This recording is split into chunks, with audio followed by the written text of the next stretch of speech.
Hello? They spoke again, finally another human voice. Well, one that wasn't coming through a robot's modulation box anyway. I believed that I might have hallucinated it. I raised my head from my hands, wiped my eyes, and stared into the darkness. My fingers curled into fists, but I was so exhausted that the mere idea of physically fighting somebody made me want to sleep. "I'm not going to hurt you," the voice said. "Who are you?" "My name's Laura Spellman. What's yours?" "How did you get down here?" I said, standing and turning my full attention toward her. "Where did you come from?" "I got lost. I've been walking down here for a while. I'm not sure, a while. I was starting to believe that I would never see another person again." "Were you in the Halloween store?" "The what?" "Come into the light," I demanded. "Why are you hiding?" "I'm not," she said. "What's going on? Are you okay? You're bleeding." I laughed. "No, I'm not okay, Laura," I said. "I just came out of a haunted Spook City store." "The Spook City?"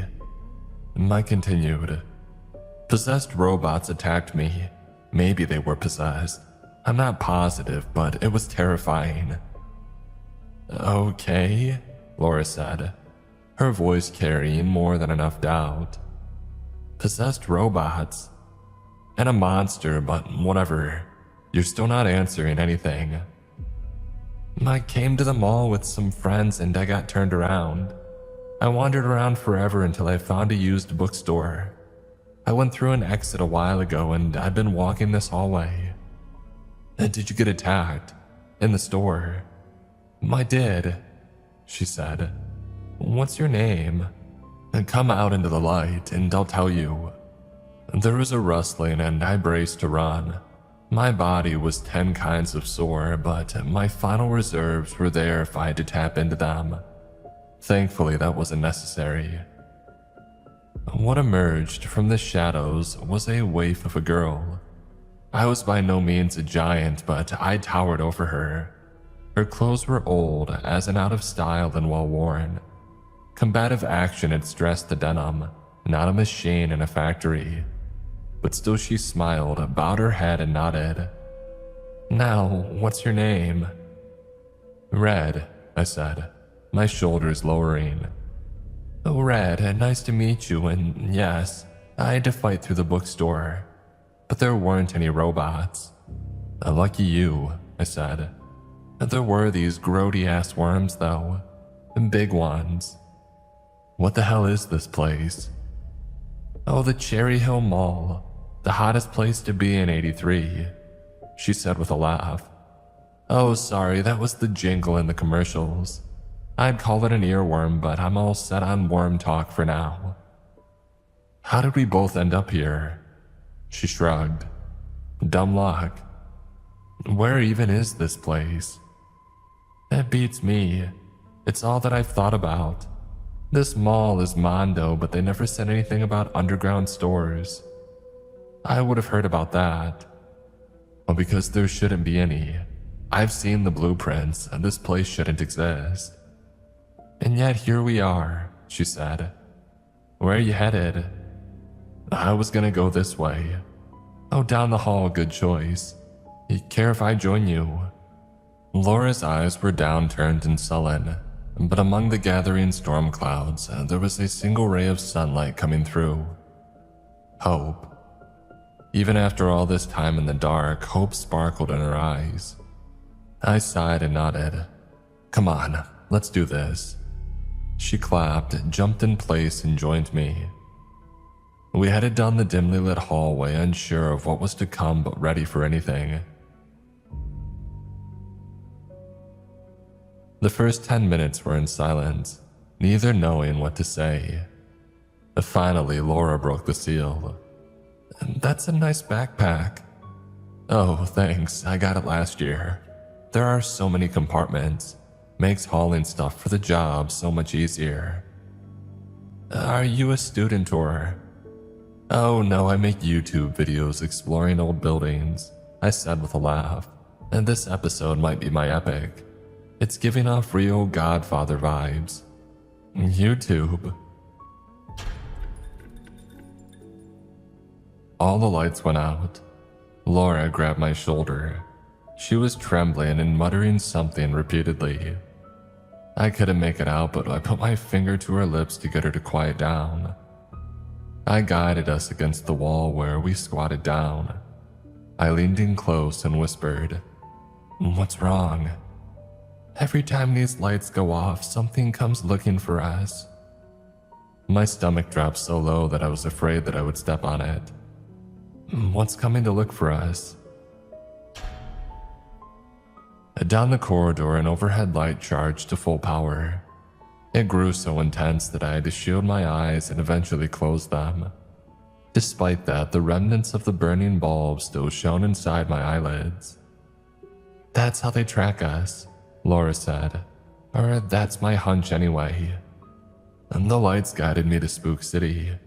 Maybe they have multiple functions. Above us, a little mechanical tune started playing. It reminded me of when my dishwasher finishes a cycle. A woman's voice, robotic and over-enunciated, came through speakers hidden somewhere on the ceiling. "Greetings, Cherry Hill shoppers. A cold blue is in progress. Thank you." It went quiet again. The lights winked out and we were stuck in the dark again. Laura was still shaking. Her teeth were rattling as if she had just walked in from the tundra. I nudged her with my elbow. "You okay?" "No," she whispered. "We have to find a store to get into because these sweepers are coming." "The what?" From off in the distance, the corridor filled with brushing noises, the whooshing of bristles in the air. Metal needles honed to a razor's edge, churning against the tile, scrubbing it clean. The white mesh walls rattled and hummed, the hollow clunk and pinging of debris caught in the swirling vortex as it clanged off the walls and shot toward us. A clatter so all-encompassing that I had to damn near scream to get my message across. "What the hell is that?" "It'll strip the flesh from our bones," she said, standing and grabbing my arm. "We gotta go." She took off toward the oncoming machine, which confused the hell out of me, but she moved with such confidence that I was compelled to follow.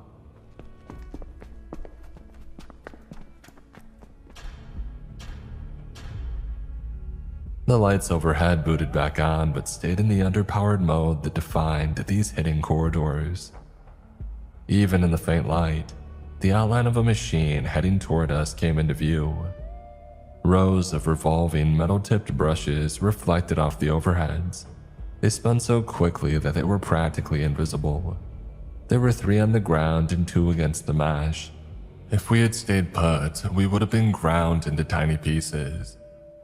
A slurry pile of DNA where we used to be. And behind the rotating death needles, 2 people were pushing the sweeper. I assumed they were people, but considering all the other cosmic horrors that I had seen, I wasn't completely sure. They were dressed in gray uniforms with piping all across their chests. They wore silver helmets with an opaque face shield. Underground cosmonauts grinding away the filth. As they advanced, the lights would flicker to life, guiding their way. A rat tried to scurry away but stumbled over an old water bottle. The grinders made quick work of it. Its body turned into a ruby-red gush, a forbidden smoothie. They kept advancing. A store marquee flickered in front of Laura, and she stopped. It was the Wild West Outdoor Depot, a long-forgotten sporting goods store that catered to camping and off-the-grid living. She nodded at me and crossed the golden tiles to the store's interior. Her figure disappeared in the store's dark. I took one last glance at the encroaching machine, now only 20 yards away, and I made a mad dash for the opening. Crossing the golden tiles, I paused. scrambled through my bag and found my flashlight. I tried it again, but whatever had killed it in Spook City had finished it for good. Outside in the corridor, the sweepers were fast approaching. I pushed back into the dark but didn't go rushing into the store. My desire to get a glimpse of these guys as they passed only grew. I wasn't sure if they would stop or not, but my need for answers had grown to the point where I was willing to take the risk. An hour ago, I hadn't seen another person. Now there were potentially 3. How many folks were down here? "Red, what are you doing?" I ignored her and focused on the approaching machinery. The noise was deafening as it came to the opening. I put my fingers in my ears to save my eardrums, but it did little to stem the rising tide of noise. The spinning blades crossed in front of me, the brushes discolored from the things that they had swept up. Blacks, browns, and reds decorated the whirling metal.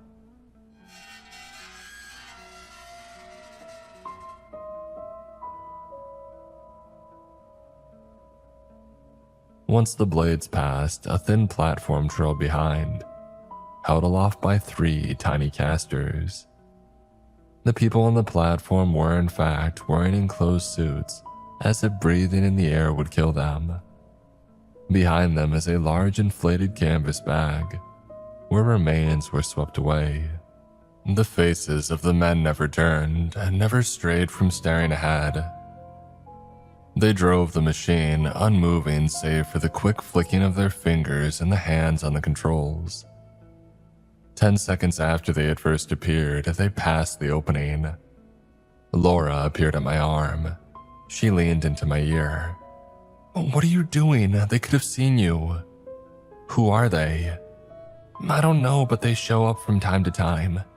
There may be others, but I don't know." "Why were they wearing spacesuits?" I took a few steps forward, but Laura's arm kept me in place.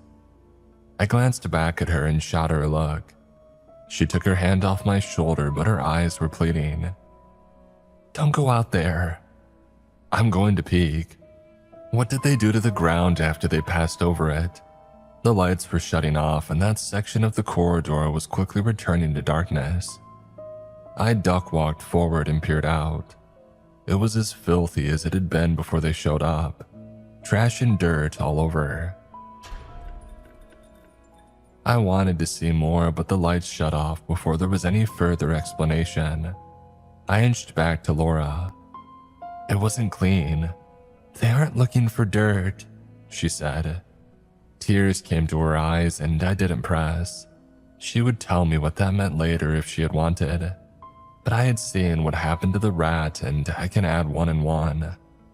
The darkness of the Wild West Camp Depot was inkier than Spook City had been. None of the lights turned on.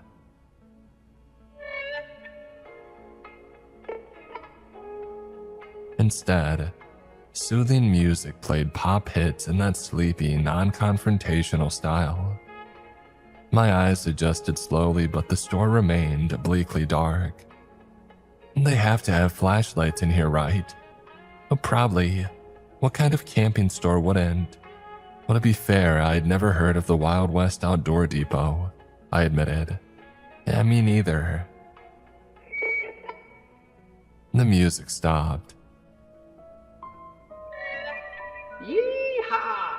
Welcome, rootin' tootin' shoppers, to Wild West Outdoor Depot, your one-stop shop for all outdoor survival. Yelled a honky-tonk voice from the speakers around the store. Watch out for our summer booming sale this week on dynamite, propane, and cooking oil for all your survival needs. And don't forget to check out the diorama at the back of the store to see how our gear will perform when you're roughing it in Mother Nature. At the back of the store, an artificial moon lit up a purple and black sky. Fake stars twinkled and the speakers playing a recording of a forest at night.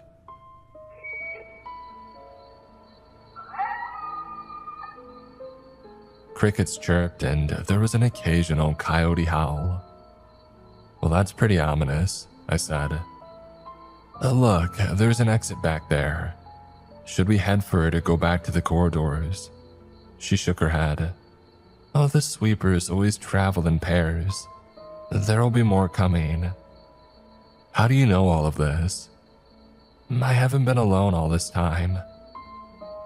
I wanted to press, but movement off to our right silenced us both.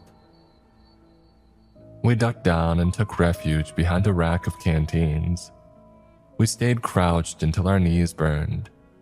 When there wasn't any commotion after several agonizing minutes, it was clear that we might have keyed up and were having auditory hallucinations. Until a wall of coolers came tumbling down.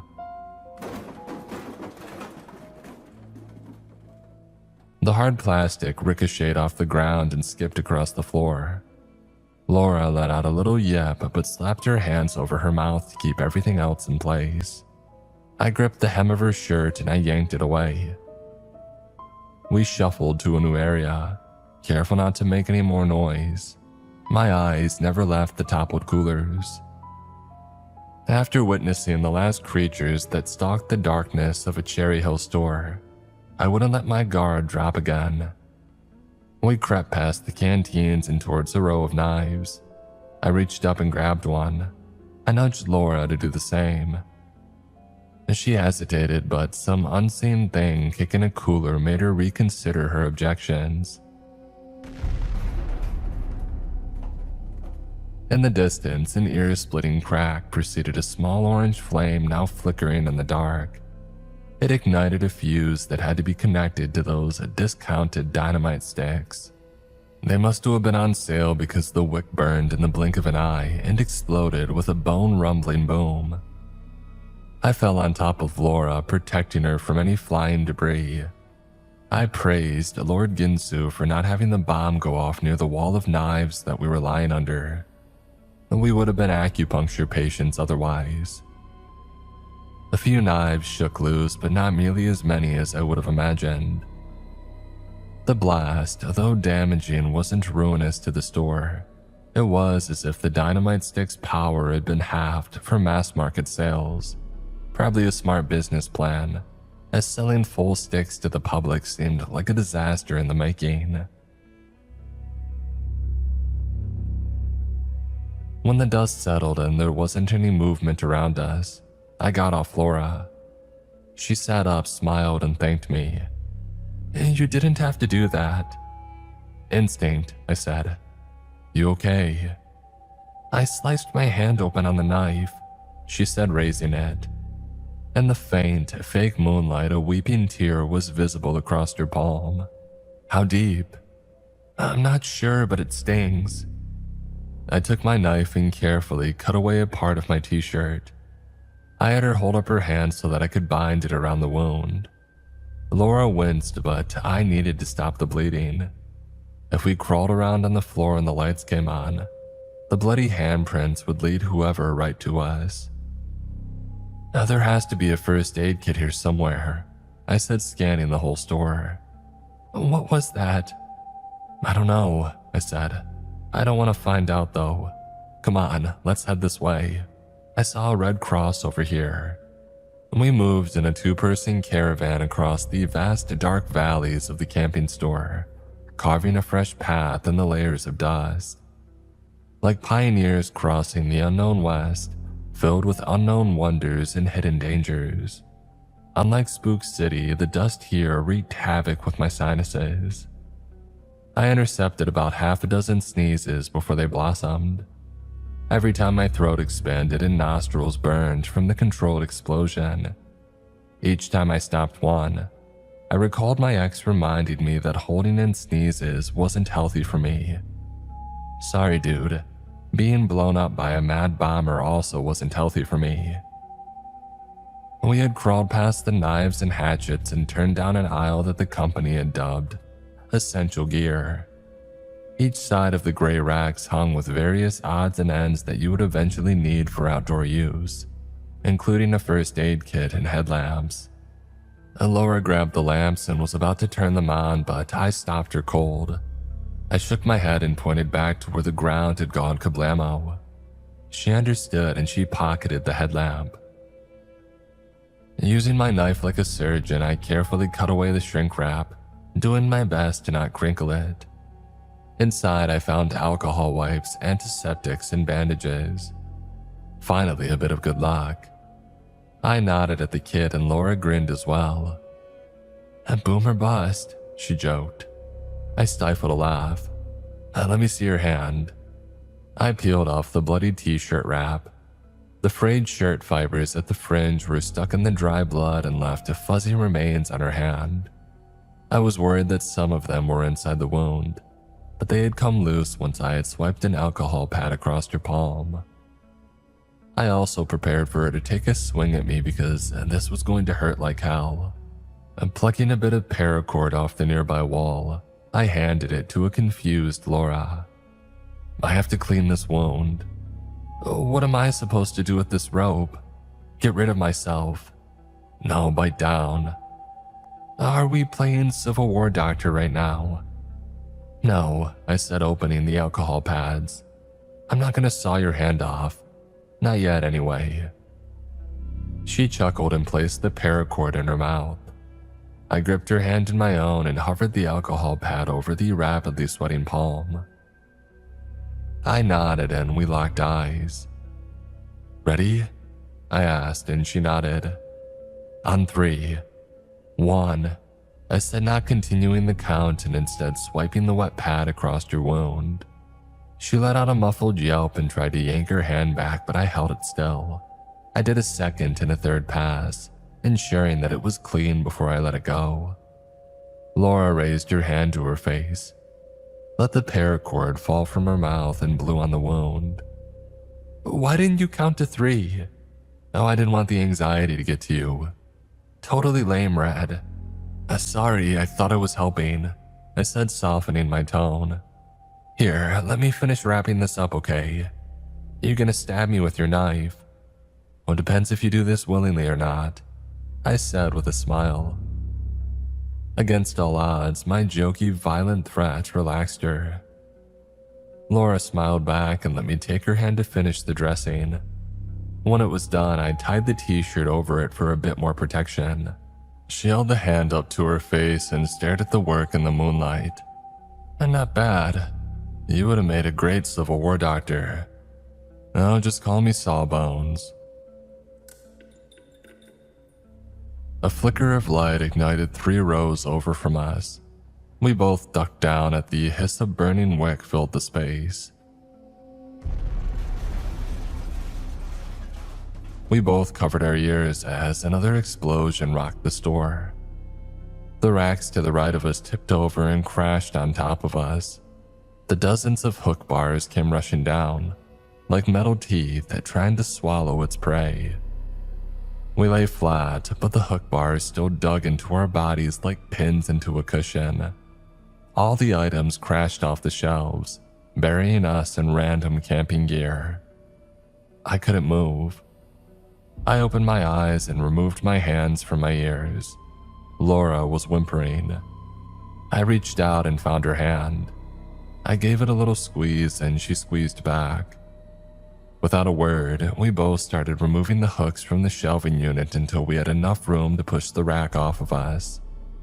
It took some effort, but we eventually got it up and over. It clattered to the ground. So much for staying quiet. We stood, scanned around for the bomber, but saw nothing. I grabbed Laura's arm and we locked eyes. "You okay?" Like, what the hell is going on?" "I don't know," I said, "but I'm getting the impression that we shouldn't stay in this store." "What about the corridor?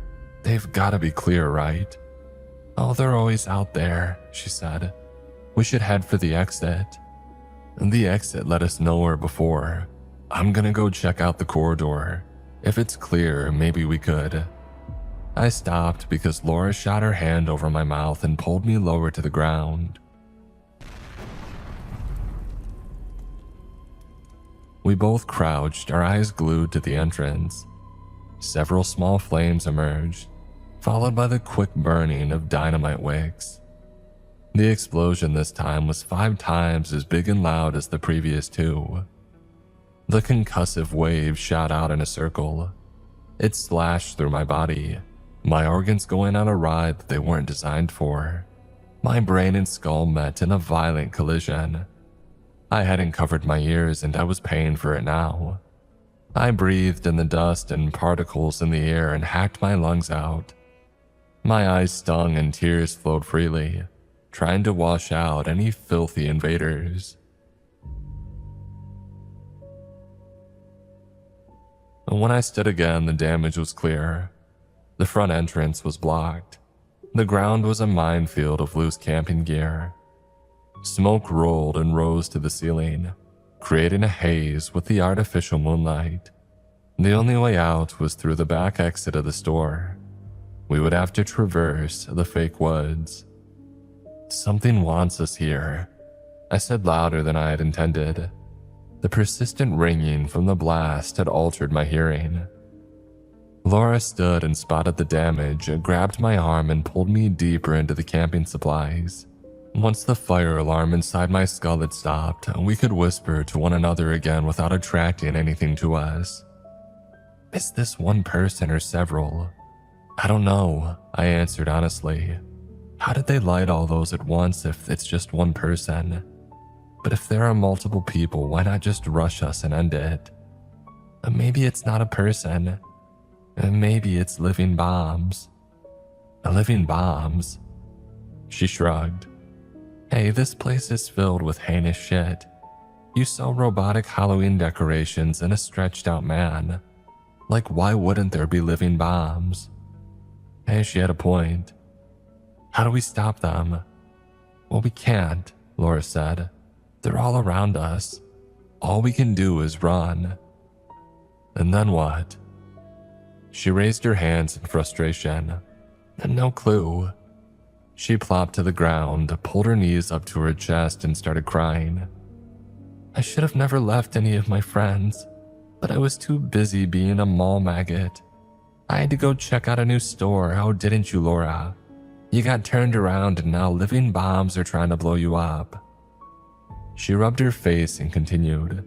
"I can't believe I'm trapped in this nightmare. I'm missing everything my whole life. I was supposed to see the new kids on the block next month with my friends. It's their first tour." Wait. What? The new kids on the block? The boy band, yeah. We're older than their core audience, but they're so choice. My brain was swimming in the deep end and my feet couldn't reach the bottom of the pool. "When did you come to Cherry Hill? Like what year?" "1989, why?" "Please tell me you're a Swiftie." What?" Hissing nearby, but it wasn't a snake. We shuffled away, trying to stay quiet and failing. Seconds later, right near the knife racks behind us, another explosion popped. We dove to the ground as cartwheeling knives shot over us. Some bounced off into the fake nature set. Some dug deep into the tile like the Michael Jordan of Mumbly Peg had flipped them there. I narrowly avoided the blades, but I landed my entire body weight on my elbow. The pain was instant and it spread quickly up my arm. The bruises weren't visible yet, but they were gathering as fast as summer storm clouds. My entire arm would be a severe storm map in minutes. Laura wasn't near me. I wanted to call out, but I was afraid that I would attract unwanted attention. My fears were instantly confirmed. Through a crack in the dented shelving, I caught the twitching of tiny legs strolling nearby. The legs were kindling logs connected to the ruby red of a dynamite stick thorax. Nothing above the waist was visible, but I got the gist. Laura was right. These were walking bombs. Against all odds, I was able to shimmy to my knees in relative silence. I was tracking this little ball of boom as it waddled around the racks. Where was it going? When Laura's whimper broke the silence of the room, the walking bomb abruptly halted, turned and headed toward the origin of distress. "Shit," I mumbled. My knife was heavy in my hands and the blade was sharp. But what good would this thing do against a bomb? I shuffled my foot and it kicked something solid. I glanced down and I grinned. A portable fire extinguisher. Yeah, that'll do. I scooped it up and cradled it like a newborn and tracked the bomb. Laura called out for me, but I stayed quiet. And then Sticklegs paused and I held my breath. It pivoted in another direction, but I stayed on its tail. Finally, Laura came into view. She was prone on the ground, her legs trapped under a fallen shelving unit. She struggled to move, but she didn't have the strength to wiggle free. The bomb turned the corner and she locked eyes with it. "Help!" she screamed, her flailing growing more intense. Each time she kicked her legs, the rack slammed against the ground, making more noise, attracting more attention. The bomb strode faster. When it finally came into full view, its appearance caught me off guard. This thing had a thick white wick hanging from the top of its head and kindling arms with match-tip hands. When it was 3 feet from Laura, it clapped its hands together, igniting the tips, and it rushed toward her. I pounced. In a flash, I ripped the safety pin from the extinguisher, aimed it at the flame, and I let it rip. A stream of fire-dampening fluid shot out, snuffing out the blaze before it could set off the explosion.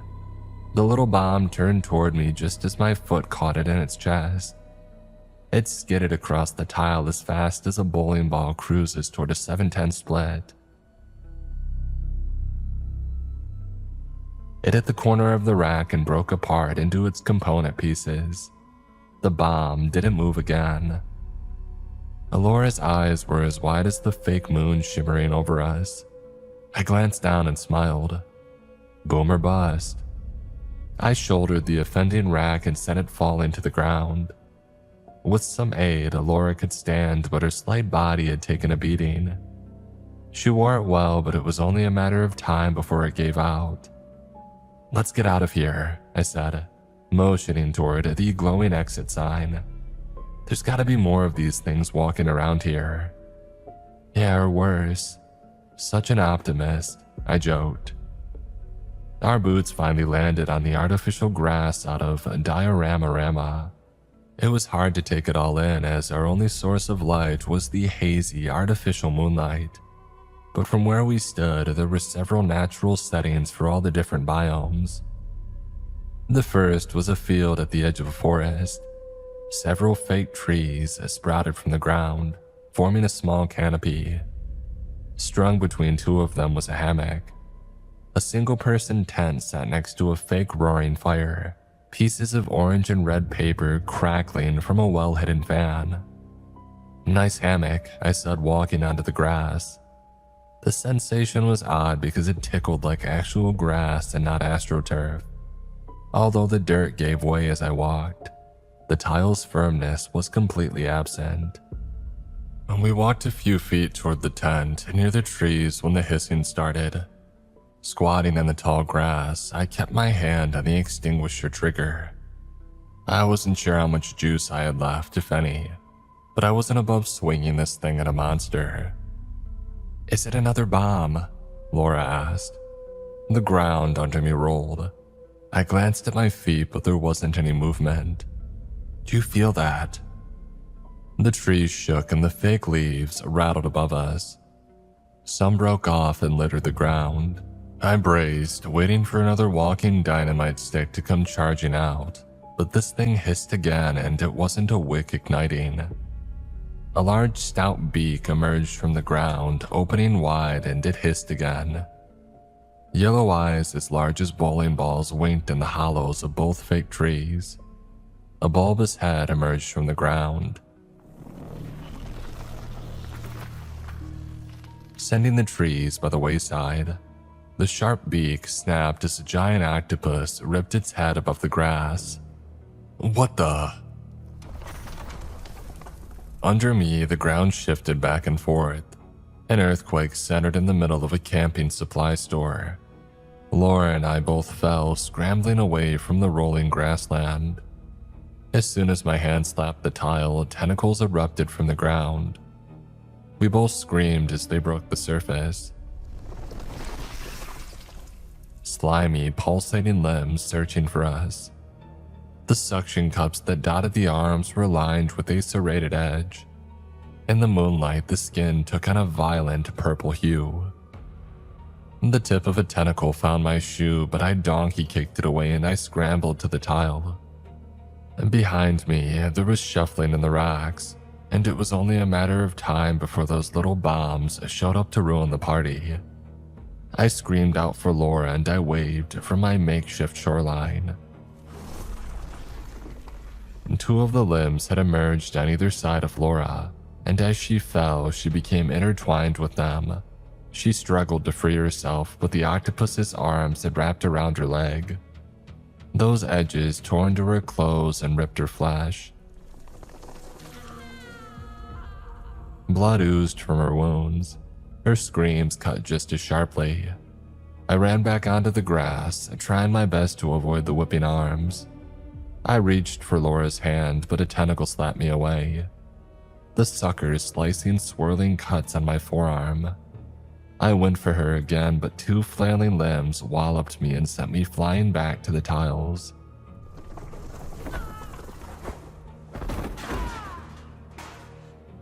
I landed with a thud and I skidded into an overturned rack. Laura screamed as a tentacle wrapped around her leg. Another spun around her waist. They slowly began pulling her towards the octopus's waiting beak. It snapped open and shut in anticipation. I jumped back onto the grass, but the octopus anticipated my move.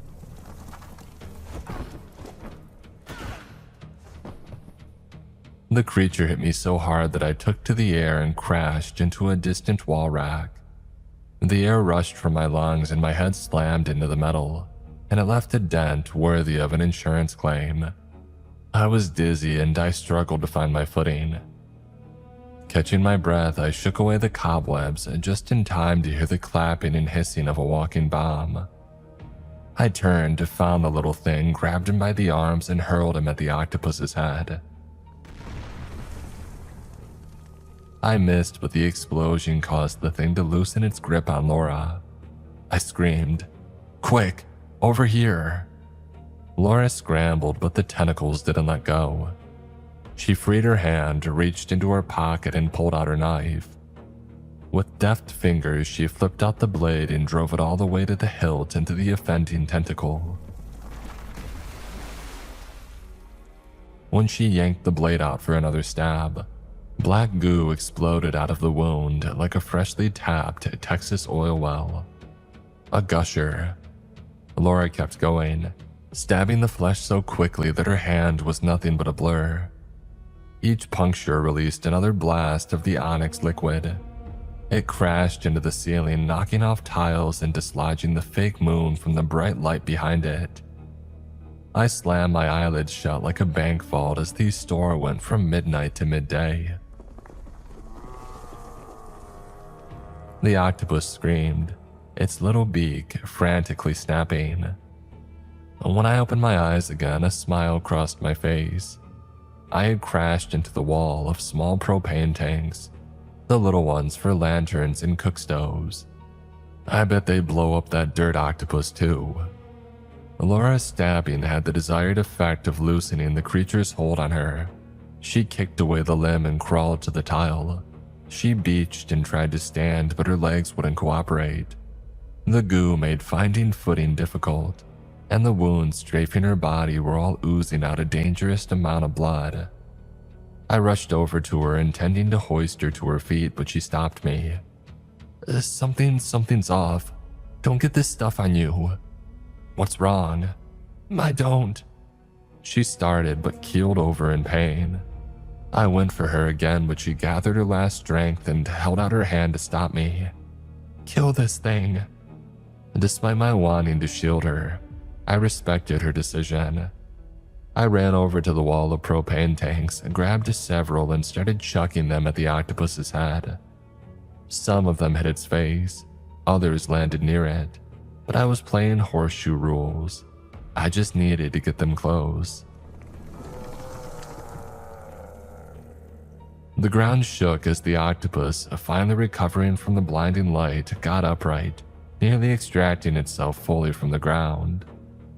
Its head scraped the ceiling, hitting the light bulb and knocking it out. We were in total darkness now, and then I heard it. Right on cue and directly behind me. I couldn't see its stupid little body, but I spied its quickly burning wick.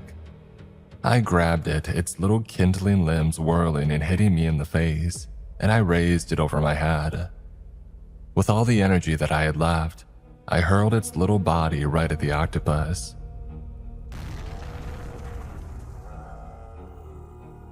As soon as it hit the creature, it exploded.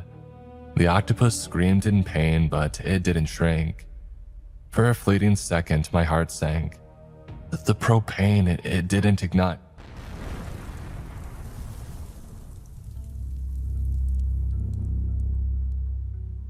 A wave of fire erupted and came flying towards us. I dove behind one of the fallen racks. An orange wave rolled over me. The heat dried my face in a flash. Flames danced behind my closed eyes. The octopus's painful scream was short-lived as its body went thermonuclear. Chunks of its bulk bounced all around the store. The slap of wet flesh slamming into the hard tile rained all around me. I closed my eyes and everything went dark. No more than 30 seconds later, the sensation of cold liquid falling on my face shocked me awake. Was there another octopus? I shot up, afraid the horrible ooze had gotten onto me, but I laughed when I saw water spewing from the overhead sprinklers. The sizzle of a fire quickly being doused in the air all around me. Cooked flesh and burned camping gear swirled in the air. I made my way to Laura. She hadn't moved. Her eyes were closed and her hands were resting serenely on her chest. The black goo had washed off her body and pulled back toward the grass. I kneeled next to her and my eyes filled with tears.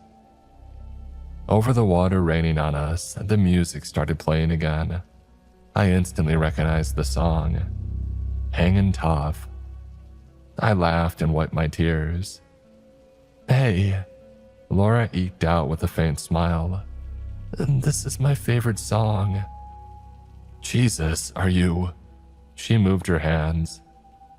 In the chaotic explosion, her knife had plunged into her chest.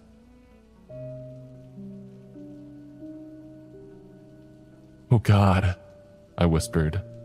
Please. Her body shuddered. She took her last breath, her head softly turning to the side. Her eyes closed, but that smile remained. It was over. I stood, walked over to the nearest object on the ground and kicked it across the room. My scream was so loud that I was afraid that I would shatter any remaining glass. What kind of monster does this to a young woman? What the hell was this place? Once the sobs got under control, I searched around for something to drape over her body. She didn't deserve to be left out like that, like old trash waiting for the sweepers. I found a tattered and half-burned sleeping bag. It would have to do. I dragged it over to her, unzipped it, and placed it over her body. I kneeled near her, whispered a goodbye, and softly squeezed her hand through the sleeping bag. Above me, the remaining lights shuddered on. Full blast. I took in the room's carnage and my guts knotted. Blood, body parts, ooze. A Jackson Pollock painting by way of Jeffrey Dahmer. It was a mess that I was glad to be leaving behind. And turning toward the exit, I found what remained of the octopus. It wasn't much, and just its ugly beak stuck into a wall tile. Crossing to it, I curled my hand around it and yanked it hard. It came out, taking a chunk of the wall tile with it. And that shut you up, huh? There was a chorus of yells from behind the exit door. People were coming, but was that possible? Didn't the doors only open from the outside? A glance at Laura's covered body brought the image of the rat getting slurried to my mind. Were these sweepers? Jesus, if they brought their machine in here. I scanned around for a place to hide, but there wasn't anywhere to go. Not at first blush. Turning back, something in the wall caught my attention. Directly behind the cracked tile was a small crawl space. Not much, but enough to hide. I removed the tile, careful not to damage it, and I shimmied in. I replaced it just as the hinges on the exit had squeaked open.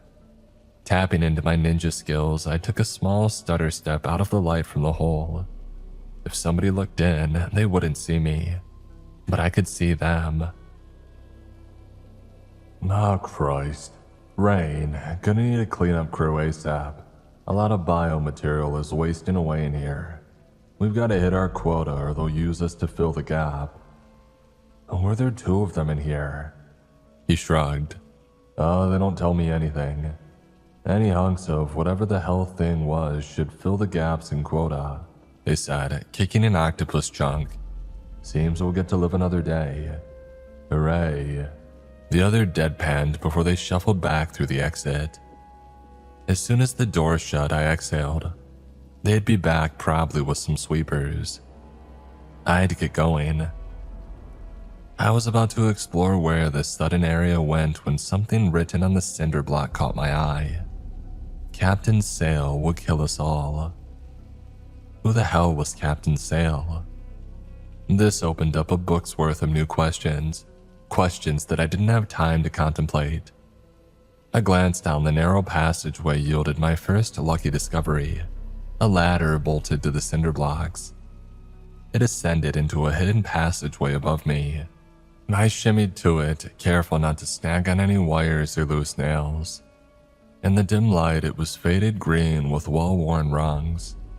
The safety bumps had been worn down to polished metal. I started my way up. An air duct-sized crawl space awaited me. Another long, endless tunnel. Every 5 feet, there were dim wall sconces that barely cast enough light to see more than a foot in front of me. Below, the exit door reopened and more men streamed in. I didn't have any choice.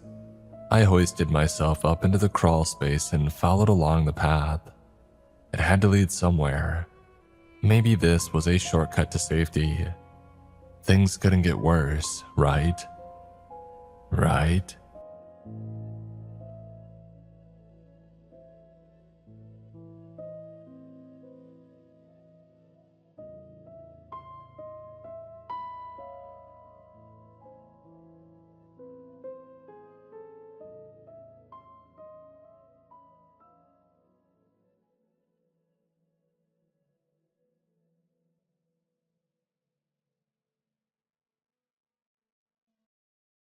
It had been years since I had last kept in touch with Stephen, and I wish now that it had stayed that way.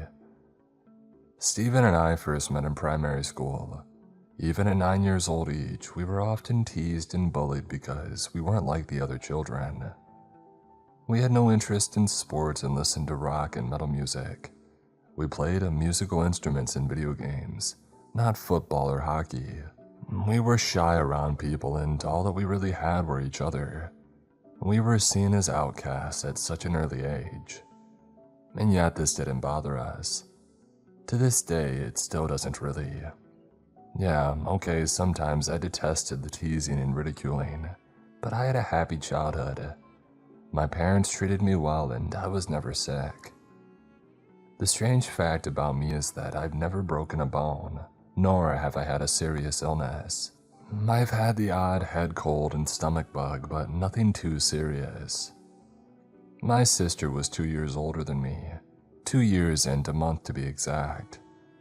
She dressed and acted what most people would have described as a tomboy. She always looked out for me, stood up for me, heck, even beat people up for me. As I got older, I got better at standing up for myself. What I lacked in body strength, I made up for in intelligence. not to sound cocky or anything. People who would insult me, I would just either ignore or tell them what I thought of them. I used big words that nobody could really comprehend at the age of 14. They would just blurt out something unoriginal and stupid like, "Yeah, well, you're stupid," and whatnot. Yeah, brilliant. As I got older, I began to get accepted again. Steven was always accepted by people in secondary, but for me it seemed to take a while. Around the age of 16, if I recall, I guess people just mature. However, it was around this time that Steven had started acting strangely. It was nothing too major, heck. Back then, I didn't even see it as a problem. He started growing a huge interest for psychology, the study of the human brain, of course. He would often go and play tricks and mind games on people, asking people questions and testing them. I remember one day I was queuing at the vending machine for my daily Mars bar, and he came over and asked me, "Would you be willing to skip to the front of the queue right now if there was only one Mars bar left?" My answer instantly was, "No, of course not." People in my school often did skip the queue, but I never really did. I guess I'm just not that type of person. It didn't really bug me. His reply is what got me though. But you see, your subconscious is telling you that the people in front of you are younger than you. They're inferior to you. You could easily knock them all out of your way and they will be helpless to stop you. However, society sees this act as uncivilized, cruel, unsophisticated if you wish. This response had startled me a little, but I brushed it off. I probably should have told somebody looking back on it. The time for college came around and, surprise, surprise, Steven did a course in psychology. I wanted to go to the same university as him to do studies in human resource management, but I didn't get the requirements, so I ended up going to another college instead. We often kept in touch every weekend. He was still the same old Steve, a great laugh, a nice guy, big heart, very sincere and brutally honest at times, but that was what I loved about him. His love of psychology continued to grow and grow and grow. Sometimes he would talk about their experiments when we were with our group of friends. Some of them were disturbing, such as the prison experiment. There were others that were very brutal that I don't really want to go into. But anyway, we were still the best of friends into our 20s.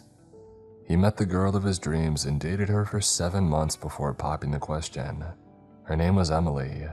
It was all a bit soon, I thought, but I was happy for him. He treated her like an absolute princess. He was her knight in shining armor. They adored each other. I was a proud best man, passionately delivered a speech, around 6 minutes if I remember correctly, and the ceremony was beautiful. I regret to say that after that, I didn't see him much. I only got to communicate every few weeks or so, which turned into months, which then turned into years. It had been 6 years since I had last heard from him. Often, I had forgotten about him. My job as a health and safety manager had gotten in the way. I was often busy during weekdays, and I shared a small flat with 3 of my workmates, Paul, Rita, and Alexandria. It was a very city-centered-like apartment. A large window in the sitting room gave way to a great view of the city. All the skyscrapers unintentionally decorated the place. Strange modern art portraits on the walls. It was simple but nice. It had everything that you needed. We went out to nightclubs and pubs most weekends, and we were all good buddies. I hadn't seen my high school friends for years at that point. One weekend in a particularly cold March, Rita, Paul, and Alexandria had went for a week away to Greece. They were staying with Alex's mother, so I had the whole weekend and the flat to myself.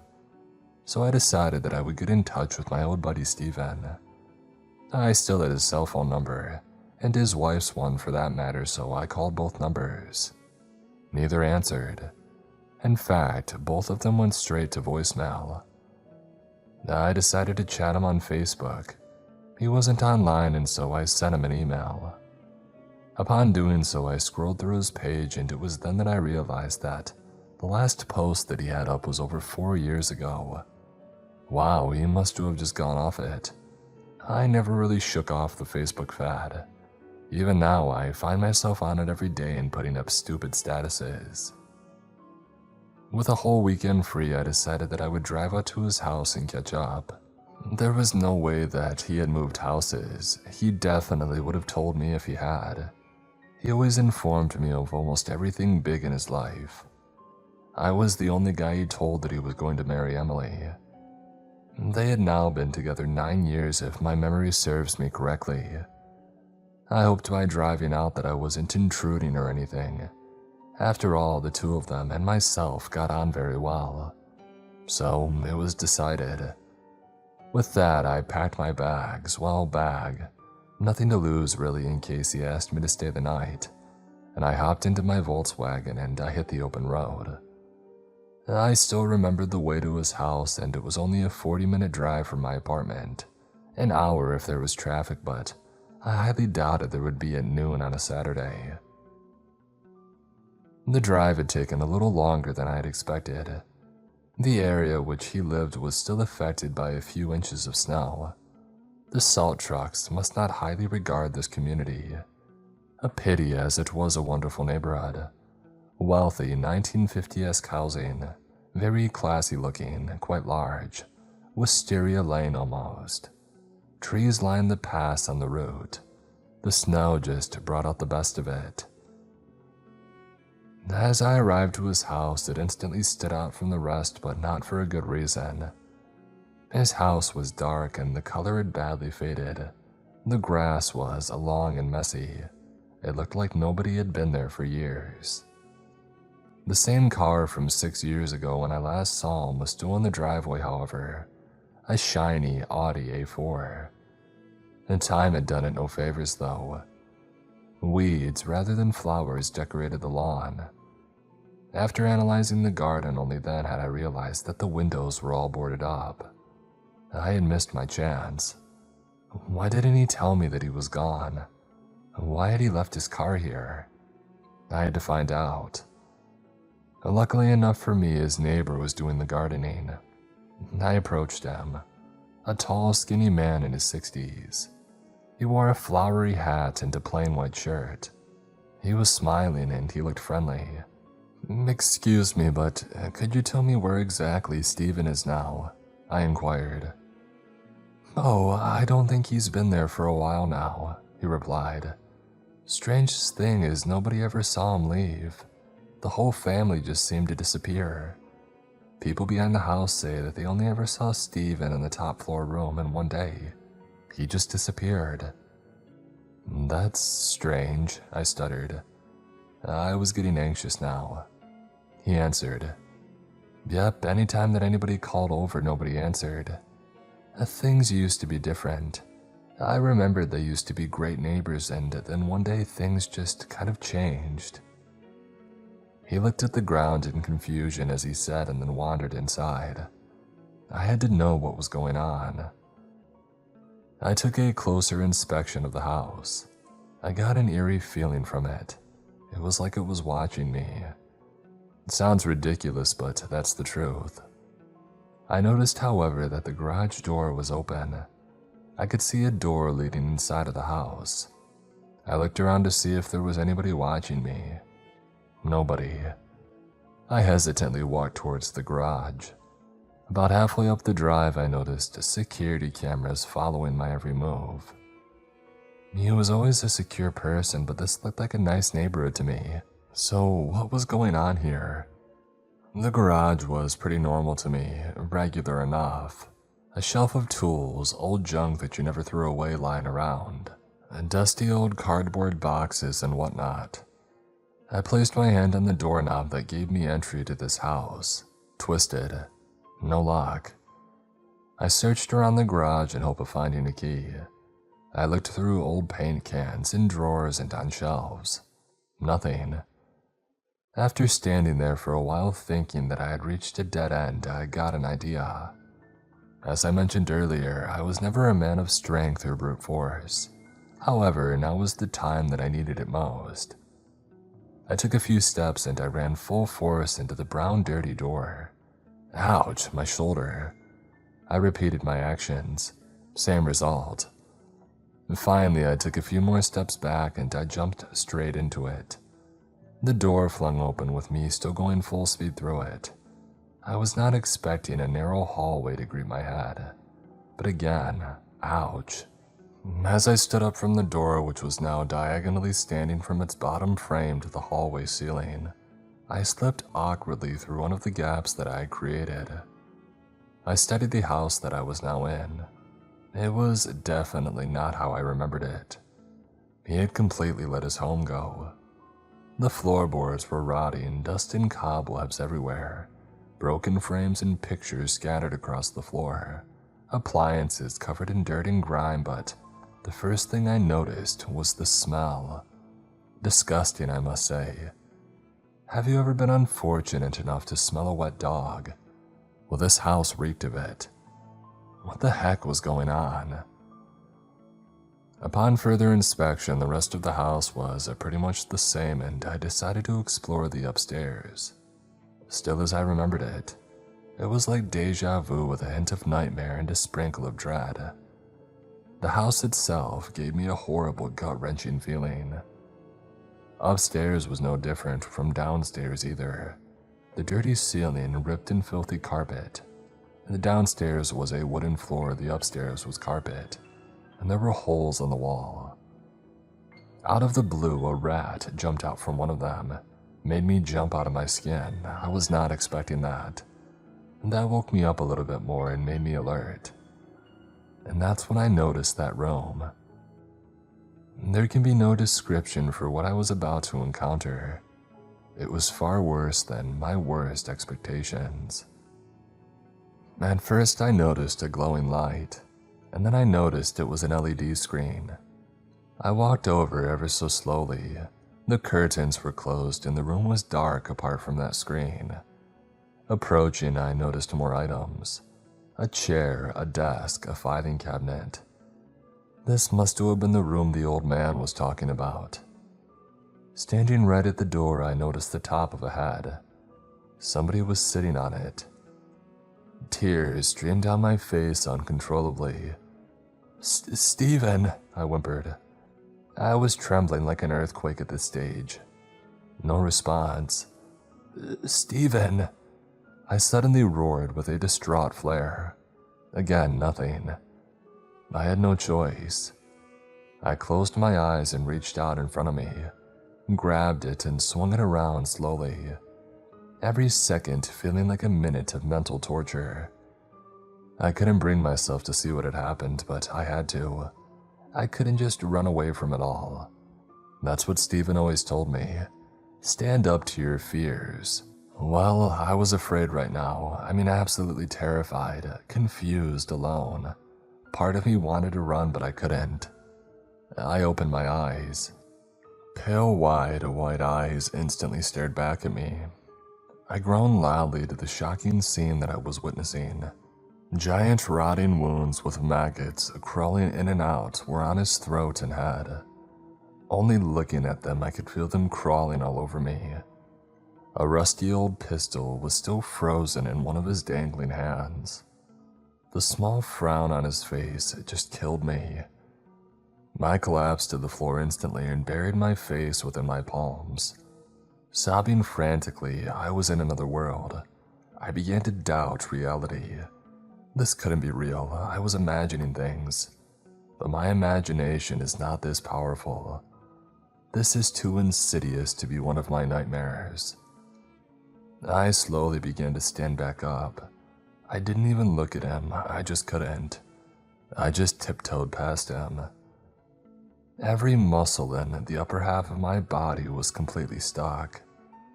And then out of nowhere, I grabbed the chair and I ran with it, rolling it along the hallway and violently thrashed it down the stairs. "Screw you, Stephen. You didn't have to do this. Why the heck did you do this, you son of a... You destroyed so many memories of mine." I paused for a second. My own outburst had frightened me. staring at the laid out body at the end of the stairs with an office chair on it. I walked quickly into the room to examine it. I had to know what was going on whether I liked it or not. I studied the LED screen. CCTV footage. I stepped forward for a closer look, and what I saw was too much to handle. A plain room with no objects in it whatsoever. A plain white room apart from a giant blood stain on a section of the wall and pools of blood in places.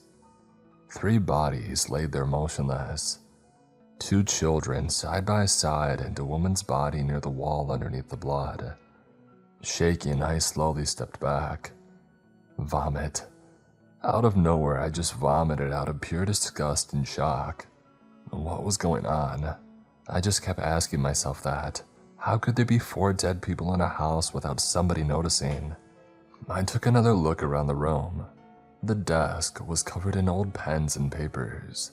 Scrawled out notes, dirty mugs with coffee rings in them and on them. I opened the curtains for a better view of the room. A framed picture of Freud lay on the far wall. Everything here was dusty, cobwebs on the corner of the window. A cabinet stood beside the desk. The top cabinet labeled, "Experiment Starving Dogs" was highlighted. The other 2 were labeled, "Notes and Accessories." The top drawer was locked. No way I was going to force this one open, especially after everything I had just been through. I looked around the desk and its drawers for a key. I looked for about 2 minutes. Top left drawer, bingo, a small silver key. A clicking and rolling sound meant that I was greeted with a few tapes and a folder. The folder was labeled "Starving Dogs" and the tapes were labeled Day 1, Day 9, Day 42, Day 104, Day 235, and finally Day 401. After I grabbed all the tapes in the folder and ran out of there, again, I had just leaped over his body and I ran for the door to the garage. As I was running, I suddenly stalled. There was one last room on the bottom floor that I hadn't explored. My feeling of dread overwhelmed my body once. A steel door with a code connected the white room to what I presumed was the dining room. Of course, I couldn't explore it, but what worried me a lot was that I was curious to see it up front. I had a morbid sense of curiosity right now. I didn't like what this whole situation was doing to me. The realization of this made me run. I squeezed through the gap of the door frame in the garage and door and ran for my car. The weather was now cloudy and dull. It looked like it was going to snow soon. The man acknowledged me as I ran out from the driveway, but he wasn't exactly a priority right now. I stacked the folder and tapes in the front seat and drove as fast as I could. I went to my mother and father's house. There was no way that I was sleeping at home, not after I had been through. The next few days were tough. I explained to my parents everything that had happened and they were really good about it. Mom cuddled me and gave me support and did everything she could to support me. My dad as well.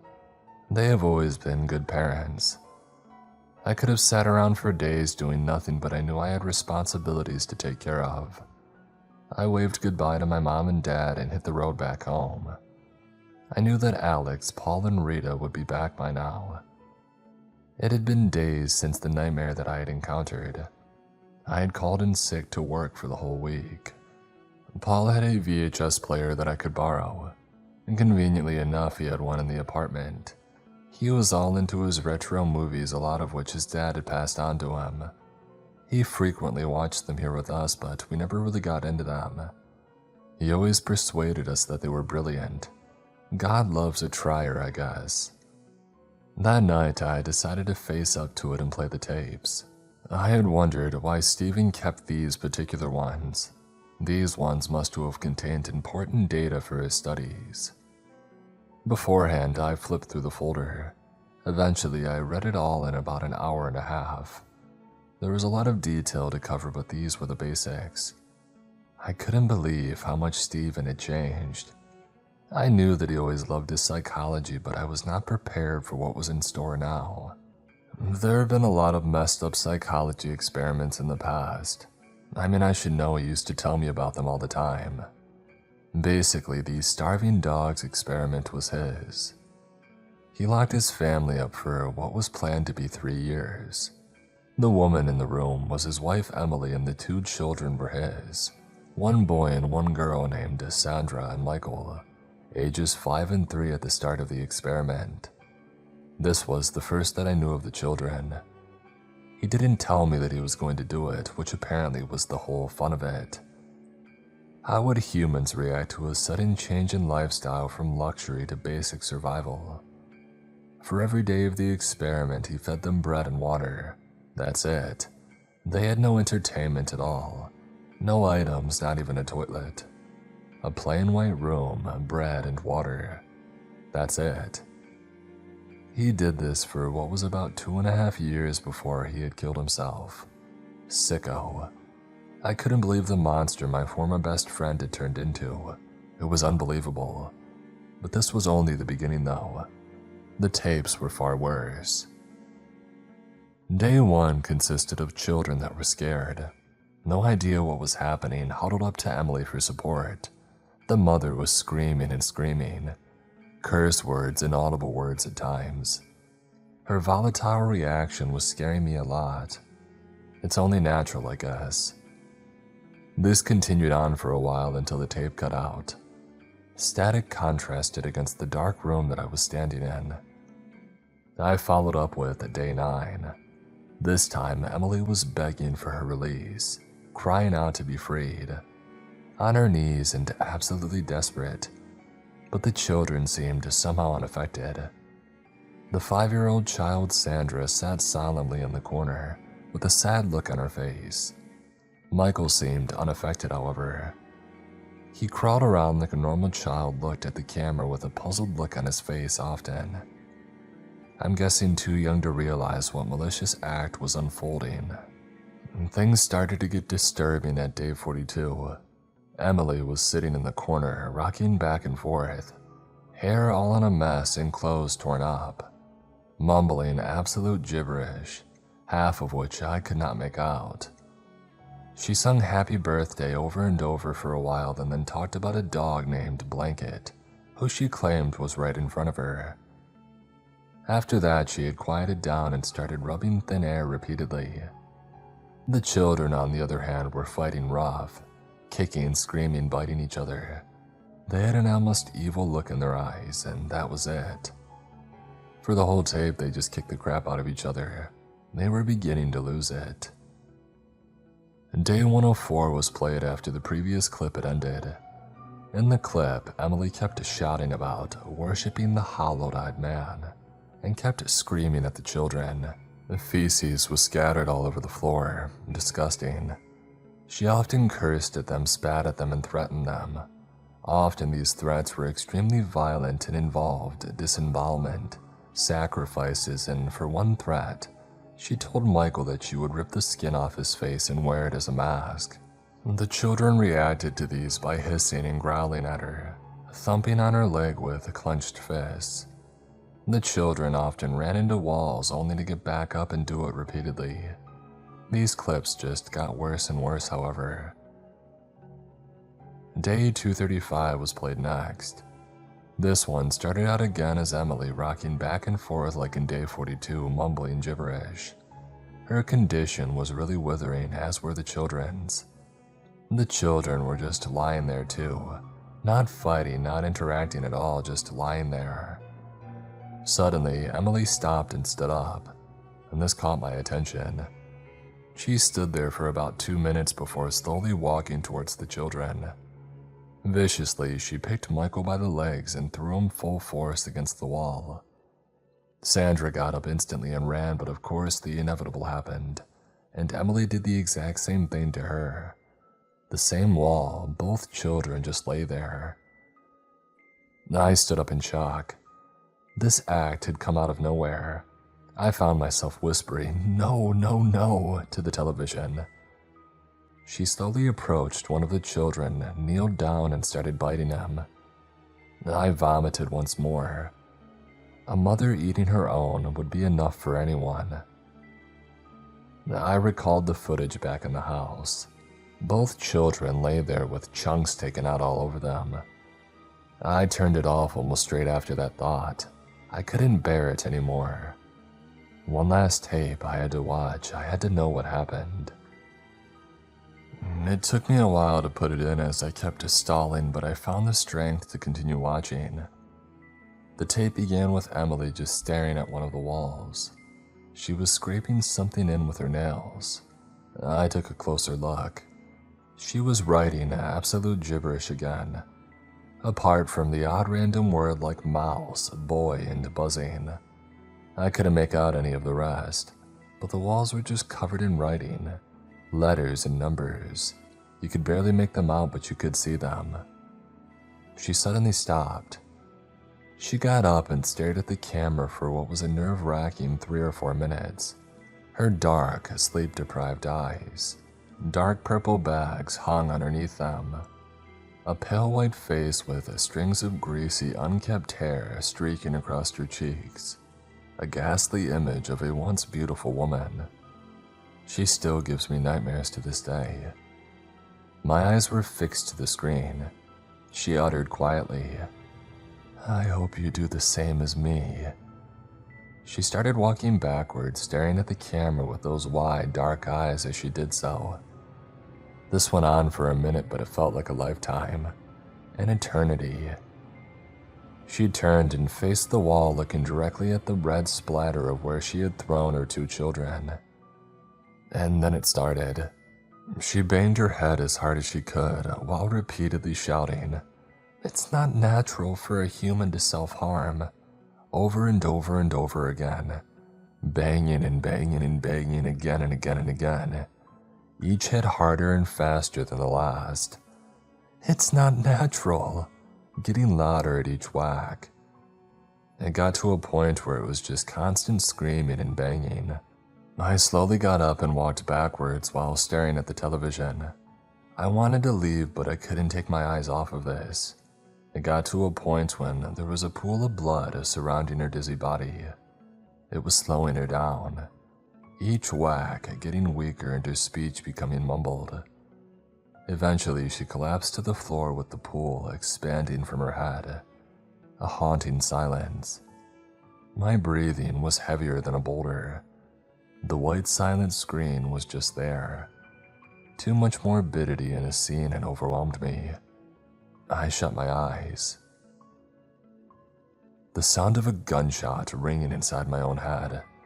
Stephen's bloodied body flashing as a night terror in my eyes. My own imagination now torturing me. I instantly collapsed to the floor and sobbed into my palms. Alexandria heard me and came to my support. It took me an hour to calm down. What had caused him to do this? Why did he do this? So many questions that will go unanswered for me. There could have been other experiments, but he had to go with this. I couldn't deal with this now. I needed rest. I haven't slept well the previous weekend. This wasn't doing me any good. I could sit around and ponder all I want, but for now, I needed to sleep. That night, I had a nightmare. I was sitting in an office chair surrounded by total darkness. All I could hear were the painful cries and screams of a grown woman. A pistol lay in my left hand. I pulled it up to my throat and I gripped it tightly. Without question, I pulled the trigger. In my dream, I stared at total darkness for minutes. I woke up in a cold sweat, dehydrated. I looked around. Back to reality. I was completely paralyzed by fear. I could still feel the maggots crawling all over me.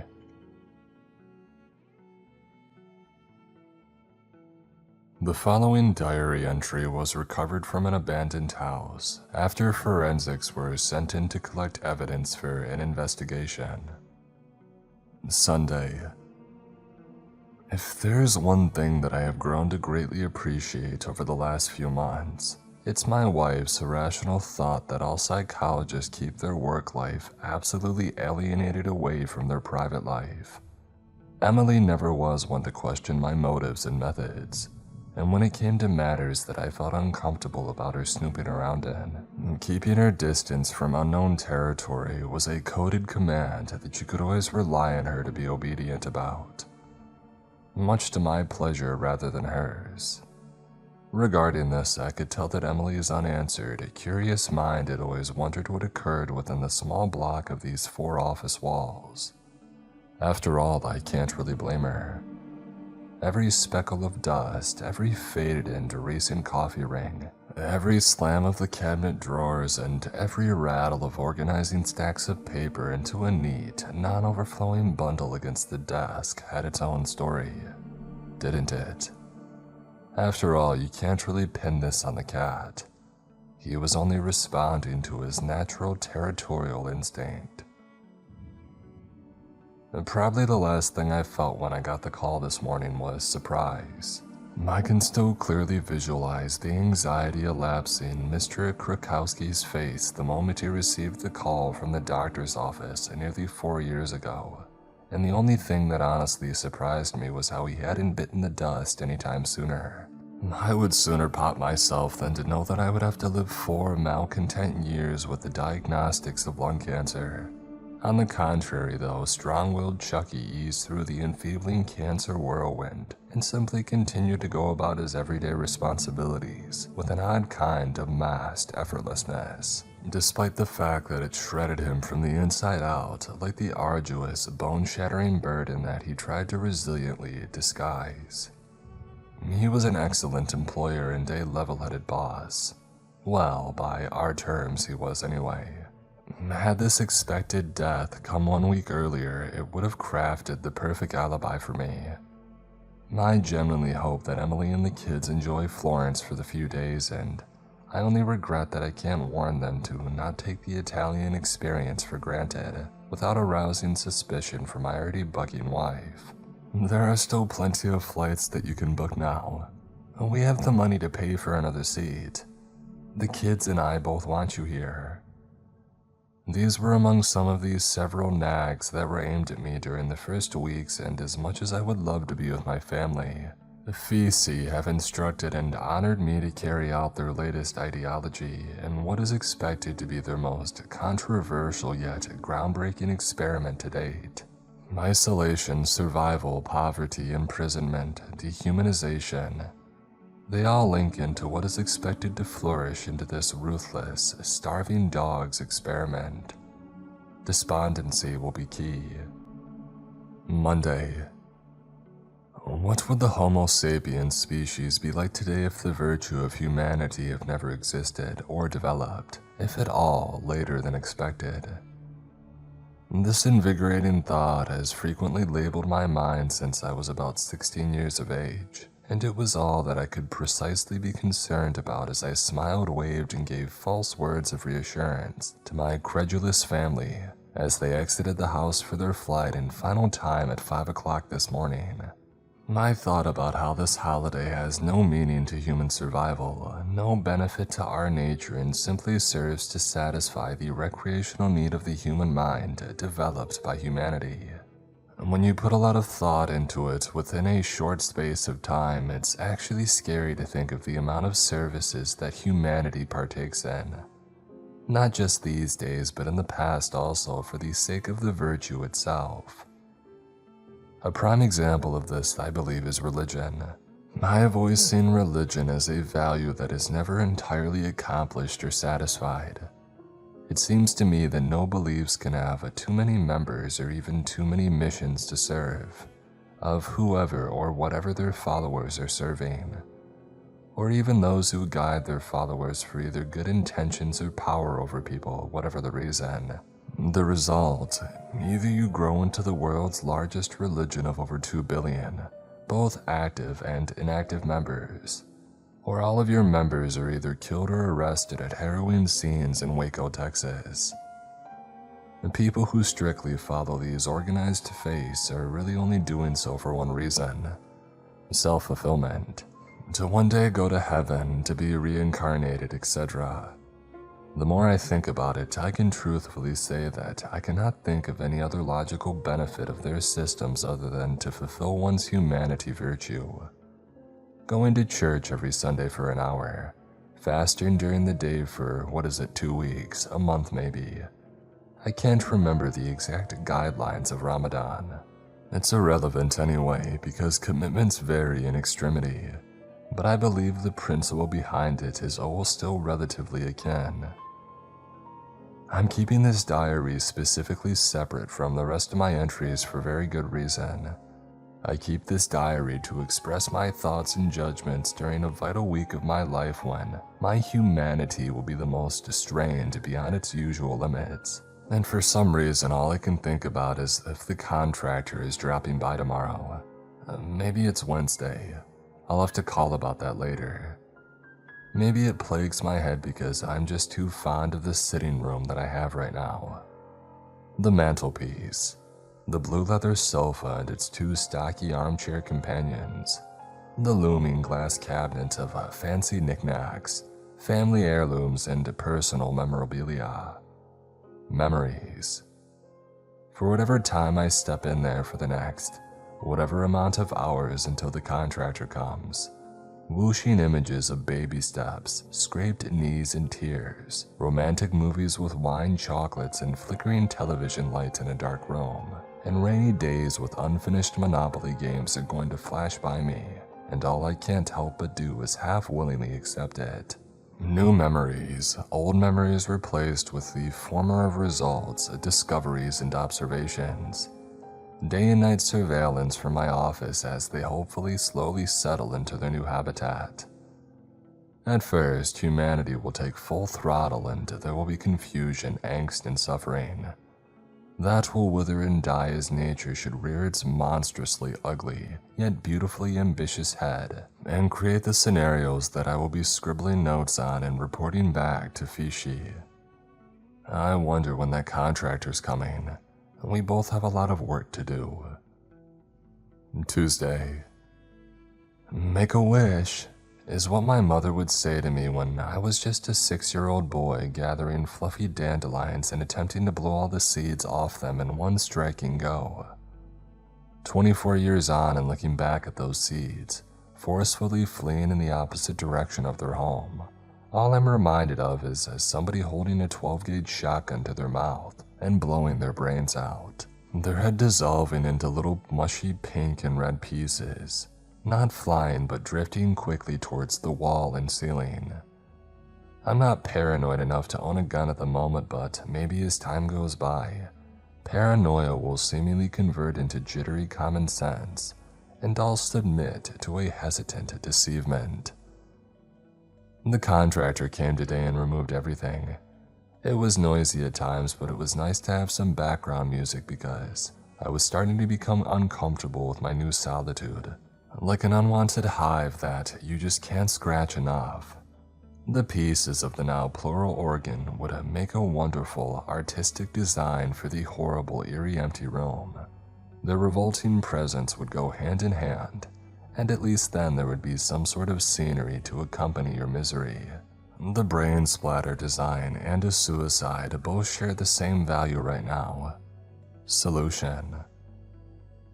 The steel doors are going to be installed tomorrow and then the walls are going to be painted a blank white. The old man next door gave me a concerned look when I saw him today. He adjusted a nice little smile on his face while he was watering his plants in that flowery hat, but he had an engraved look of apprehension beneath his cracked and rosy red cheeks. Maybe he can read me, or maybe it's the less than average sleep that I've been getting lately, becoming evident through my weary self. Maybe I should get acting lessons from the lovable old man next door. The Stanford prison experiment is something that I have been fascinated by for a very long time.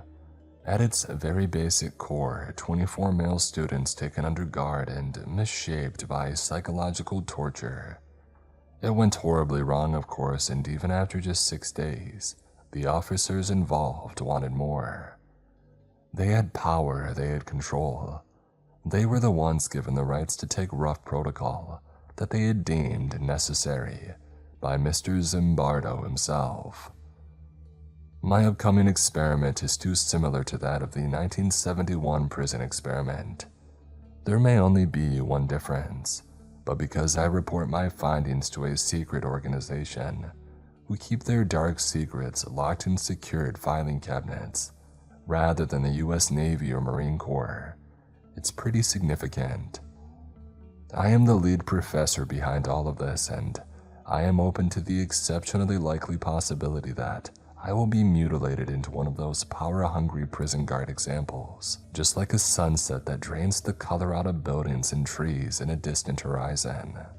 Locked in a room, huddled, scared, basic rations and no means of recreation, meaning or goal to feed their draining and starving civilization. Emily will be worst affected, no doubt. Michael and Sandra, on the other hand, I'm not so sure.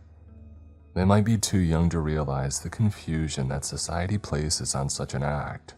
They'll be like male rabbits in a hut, there from birth, feeding through a drip. I dictate the period in which I wish to observe them. I am their owner. They were family to me once, but now all they are to me are white mice on running wheels in a large black railed cage on blue plastic. Wednesday. There are recent rotting rodent remains in the raw room downstairs, and I am rereading that last line of my previous entry. I paid over 10 grand for all the new installations and I hate it. They are horribly calm and overwhelming, dazingly quiet and eerily too peaceful. Perfect. It's everything I require for my work to go ahead. I have given myself the all clear. Unfortunately, as soon as I had saw that I had diminished a section of my house to absolutely nothing, I panicked and ran back upstairs, little beads of sweat trickling down from my forehead, while I swallowed the quickly reoccurring lump haunting my throat. I have no idea why, but I just couldn't stand it. That there was a thing in my house that contained less content than a plastic bag floating in the wind. Other than for that brief moment that I had experienced it. It was horrifying. White with red. It was such a malignant combination. Like when a roofer slips off the top of a 60-degree angle roof and smacks his temple on the sharp corner of the gray concrete wall. Red flows out a large gashing wound and his skin drains to white, quicker than an endangered chameleon. I sat up in my room quivering from the room's presence, and all I could recollect was the image of the exploding bloody dandelion. Imagining the brain matter slowly seeping down the white wall, with pieces, sooner or later, trickled to the floor making a chunky splattering sound. While my mind had generated this thought, in that moment all I could think was how ventilating those squishy sounds and vivacious colors were. Suicide was simply not an option, as much as I'm contemplating it at the moment. Those nuts at Fishi will do God knows what to my family if I don't carry out their orders. That's why I keep rereading that last line of my previous entry. I fear that there are moments when I'm turning into one of them. Those messed up, rusty-brained, discarding slabs of meat and slime that I worked for and told myself that I respected. Ziggy hadn't a chance. He crawled around in my hands so naively, sniffling and curious. At least his death was quick and facile. The panic, the fury overlapping me. I leaned back and slowly threw him harder than a pitcher trying to strike out the batter. Ziggy lay in a heap on the ground, his body frozen and corrupted from the incident. His black beads for eyes staying so still and his little wiry whiskers flickering like the sound of an old projector shortly after the film had concluded. Twitching like sensitive eyes to an unexpected set of siren lights. I put him out of his misery the same way a careless smoker rubs their cigarette butt dry into the ground. Little helpless bones snapped and split under the force of my black boot, and red spurted out both sides like a condensed ketchup packet from a cheap diner. Sandra's beloved hamster Ziggy remained glossy, dead and soaked in red in the room below. The last feelings I want Sandra to think of me are misunderstanding and confusion. Not that I'm a monster. Thursday. Depending on whose perspective you were viewing it from, shaving this morning after a sleepless night was either an ill-informed decision or a controversial stroke of luck.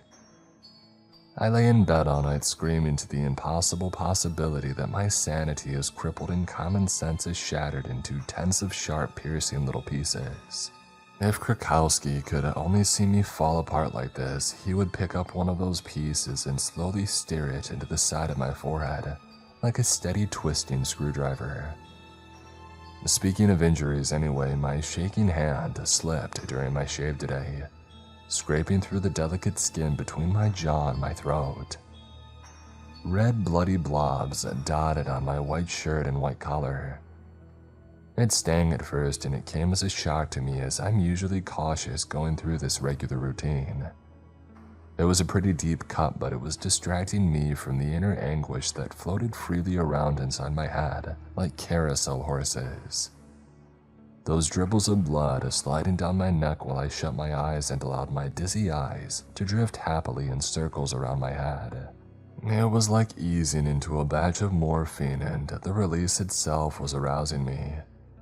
At first, I was a little uncomfortable, but if this is what humanity has created for me, then so be it.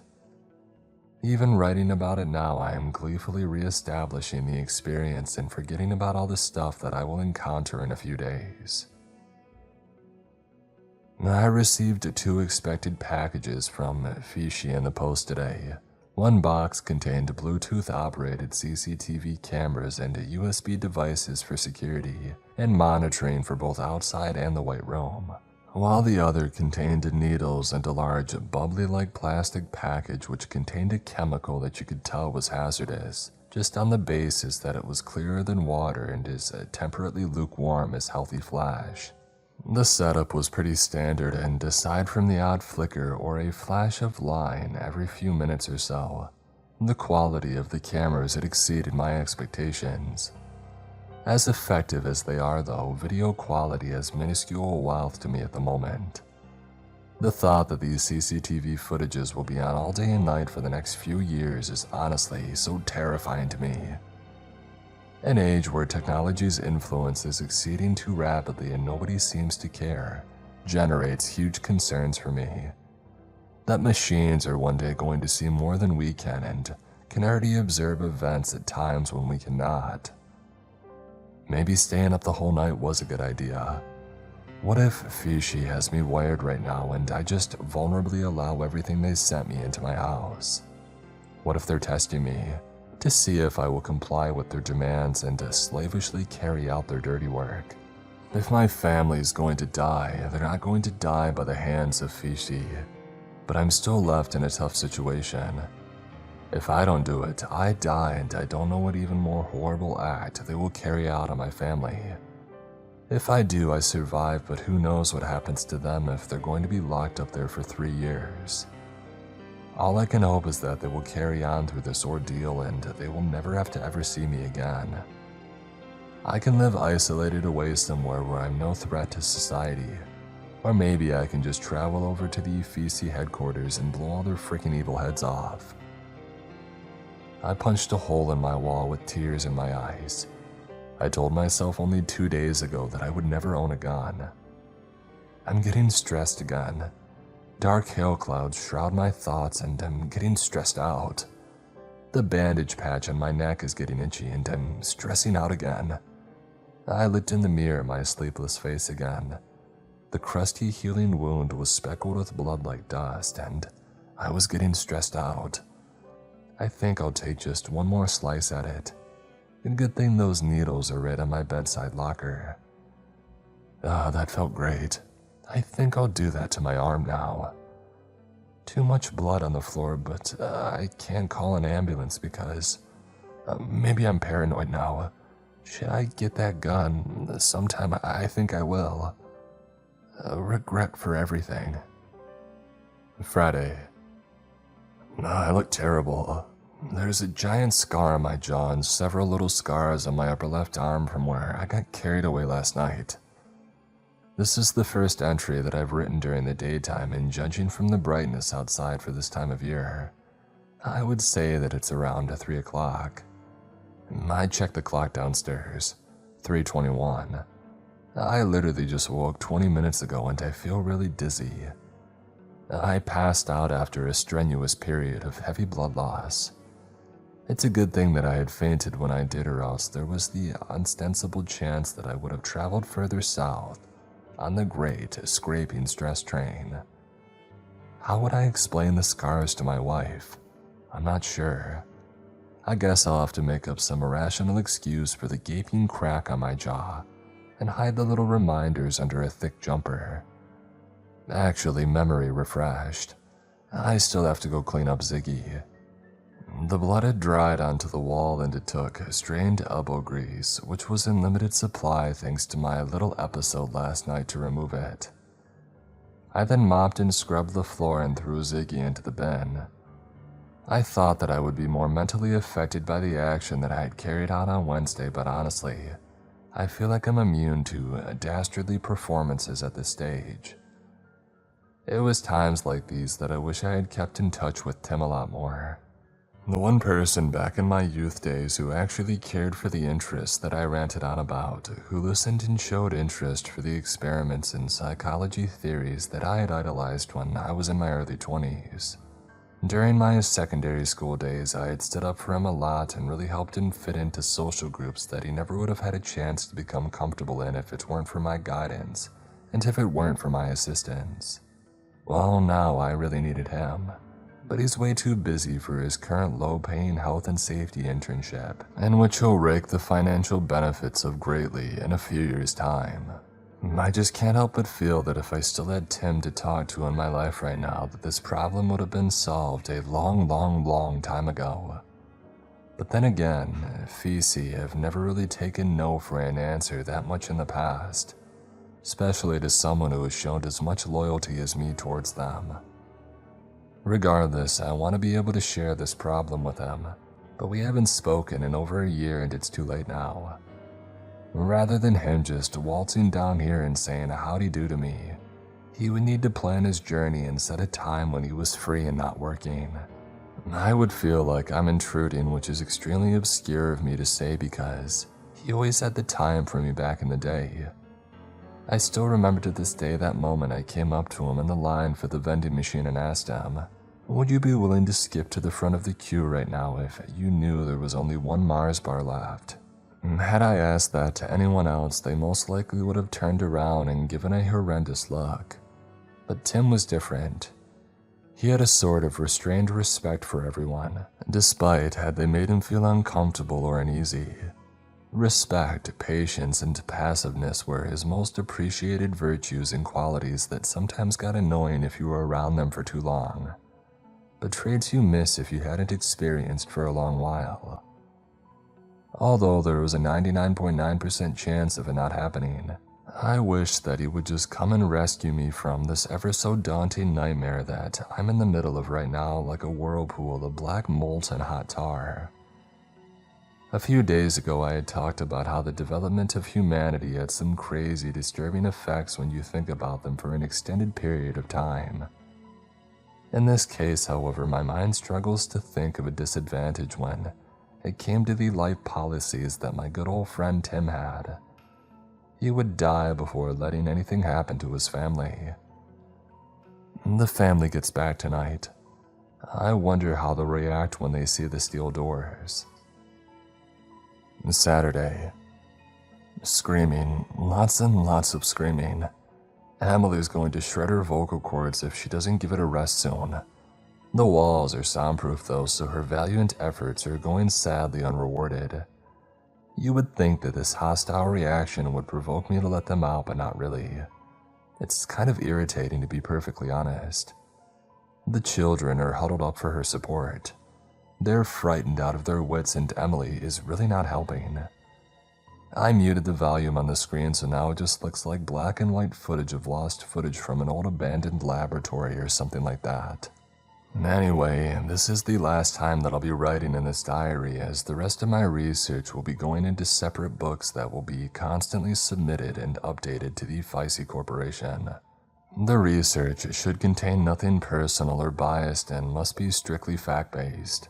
Every day is to be recorded on these tapes, and special notes and hypotheses will be kept in a folder labeled The Starving Dogs Experiment. At request, however, one of my fellow colleagues asked me to scribble down one excerpt for her and keep it in a folder as part of my research. They want a very minimal study done on the capture himself, as they deem it unnecessary for some odd reason. They see it as irrelevant. Anyway, I decided to rewrite this one on a separate piece of small paper and store it in the folder. New memories. Old memories replaced with the former results, discoveries, and observations. Day and night surveillance from my office as they hopefully slowly settle into their new habitat. At first, humanity will take full throttle and there will be confusion, angst, and suffering. But that will wither and die as nature should rear its monstrously ugly yet beautifully ambitious head and create the scenarios that I will be scribbling notes on and reporting back to Feisty. As for this diary, it has a sentimental value to me now. I shall keep it locked up in the cabinet above. One day I may go back over it and read my thoughts on the week leading up to what could be a very important breakthrough experiment of my psychology career. Unorthodox, most definitely. Ambitious, we shall wait and see.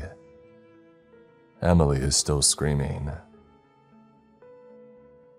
The diary was found on the upstairs floor, just beneath the suicide victim.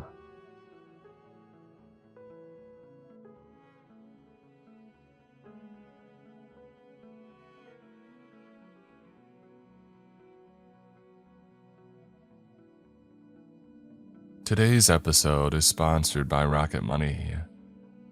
Now, I used to be one of those people that would avoid checking my bank account unless I absolutely had to, because every time I opened it, there would be some random charge that I forgot, or a subscription that I swore that I had canceled months ago. Turns out that I was still paying for stuff that I hadn't used in forever. That's why I started using Rocket Money. Rocket Money is a personal finance app that helps find and cancel unwanted subscriptions, monitors your spending, and helps lower your bills so that you can grow your savings. What I like about it is that everything's in one place. You can track your spending, set budgets, and even get alerts for big transactions or up-and-coming bills. It makes it way easier to actually know where your money's going instead of just hoping for the best every month. And if you're trying to save for something specific, Rocket Money users who create a financial goal save over $70 on average within the first 30 days.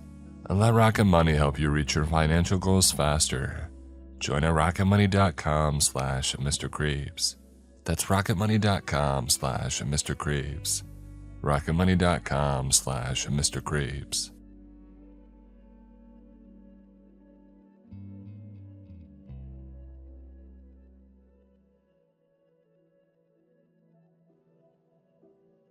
The following was a blog post by John Goodman, posted on the 17th of August 2011. Included with it was a download link to $1.wave. The file in question has been converted to OGG format so that it may be uploaded. Goodman mentioned in the post that he would be doing extensive research on the mysteries surrounding this file. If he reports anything back, it'll be posted here. After my computer got burnt to a crisp in a lightning storm, I was left with only my old computer.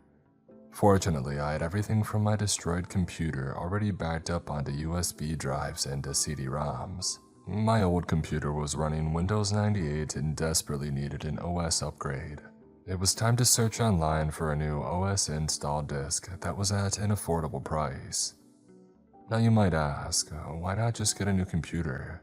I would have, but because of the crappy economy, I didn't have the money to do so.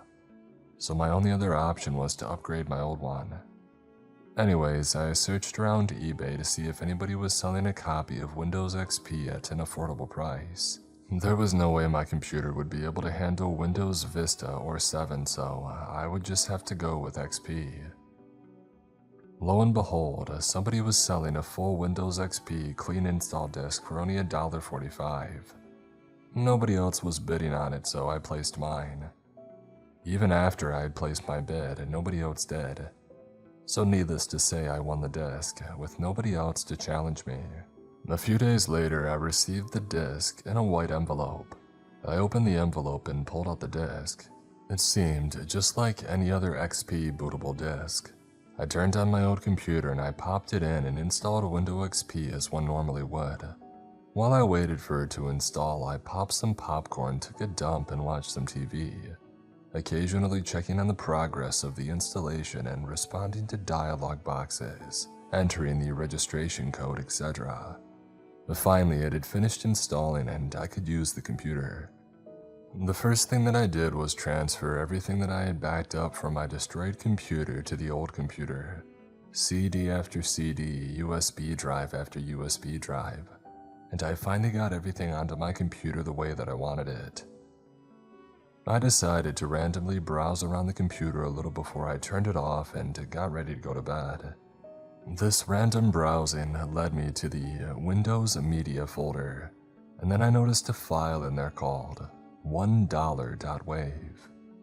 I didn't put the file on the computer, so I assumed it was installed along with the other files in the folder.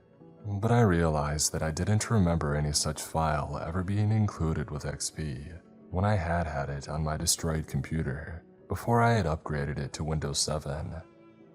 Curious, I double-clicked the file to open it. It was a very peculiar file. All I heard when I opened it was some weird static noise, almost as if it was some extremely distorted song. The file was just 4 solid minutes of this weird sound. It kind of creeped me out. I mean, it was nighttime, with my sleeping dog being my only company. And I find a file on my computer that I never put there, and wasn't part of the original XP installation, and all it is 4 minutes of weird static noise. And furthermore, it's in a systems folder. Thinking that it might be a virus of some sort, I scanned the file, and behold, one Trojan came up. I had no clue where I would have gotten it from. I had barely been on the internet at all since Windows XP was fully installed. Suddenly, I realized that I had seen a file with the same name flash for a split second on the screen as the disk had installed all these system files. I could only come to one conclusion. The disk had been tampered with. I decided to delete the Trojan, delete $1.wave, and do a full system scan with both of my antivirus programs. It was going to take a crapload of time to finish scanning, so I decided to go to bed while I waited. I still felt a bit mad that I had went through all that time to finally get my computer set up and upgraded the way that I wanted it, only to find out that the installed disk had been tampered with. I woke up the next morning, ate my breakfast, I took a shower, brushed my teeth, and went into my computer room. I sat down at my computer and turned on the monitor, which I had turned off last night before I went to bed. I couldn't believe what I saw. My desktop background had been changed to a picture of a dollar bill. There were 2 errors saying that my 2 antiviruses had crashed, along with a bunch of other blank error dialogues that were all titled $1.wave with the single OK button. Every icon on my desktop had been replaced with a shortcut to $1.wave, even the recycle bin. My start button now said $1.wave, and the usual flag icon was replaced with a $sign. When I clicked the start button, or in this case the $1.wave button to bring up the $1.wave menu, every icon there was also replaced with $1.wave. The administrator name was changed to $1.wave, and the account picture was that of a dollar bill. I clicked Don't Send Report to both the errors, saying that Malwarebytes and Microsoft Security Essentials had crashed. I then clicked the OK button on each $1.wave error box. Okay, the screen was cleared of all those windows now. I tried to reopen my antivirus programs, but they gave me a blank error titled $1.wave. I clicked OK on those. I went to the $1.wave menu and clicked shut down, but I just got the familiar clunk error sound. I tried the power button, nothing happened. Finally, I just unplugged the computer and it finally shut off. I plugged it back in and I booted in safe mode and tried opening the antivirus programs there. But when I did, my computer made the weirdest noise ever and abruptly powered off. I tried pressing the power button, but nothing happened. It didn't even wear up. That freaking virus had completely destroyed my only remaining computer, and I hadn't even gotten it from a website or anything. It had come with my operating system. Well, that was that. I had to go get some things at the grocery store, so I left the house along with my dog.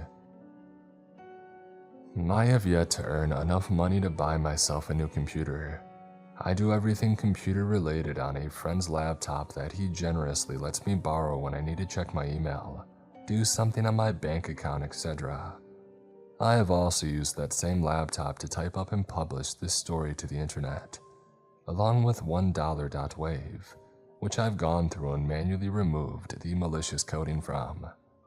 After a certain cryptic message that I read talking about some last evidence that will have to be destroyed if I share it with anybody, which you will read about in just a moment, I have decided to research as thoroughly as I can about the mysterious $1.wave until I've figured out the sinister mystery that surrounds it. How did I get back $1.wave after my computer was destroyed, you might ask? Well, when I got home, my dog's ears perked up and she began growling menacingly. She followed a scent into the computer room. Everything seemed normal. However, when I looked where my second destroyed computer was, it wasn't there. Everything else was still there, but the computer was gone. I thought of a robbery, but who would want an old computer that doesn't even boot up anymore? I also noticed the tampered with XP install disk that I had gotten off of eBay was missing as well. In its place was a different disk. It was a white CD-ROM with something written on it in a green Sharpie. I picked up the disk and read, "This is the last remaining evidence that I know of. Keep it secret or I'll have to destroy it too." I glanced down at the table that the disk had been sitting on. Where it had been was a single dollar bill. It wasn't crinkled or damaged in any way, unlike most dollar bills. It was in absolutely perfect condition, as if it had just been made. I took the disc and the dollar over to my friend's house, the one that has the laptop that I've been typing these words on. I explained how both of my computers were destroyed, and he agreed to let me borrow it whenever I needed to. So I got on the laptop and put the CD in.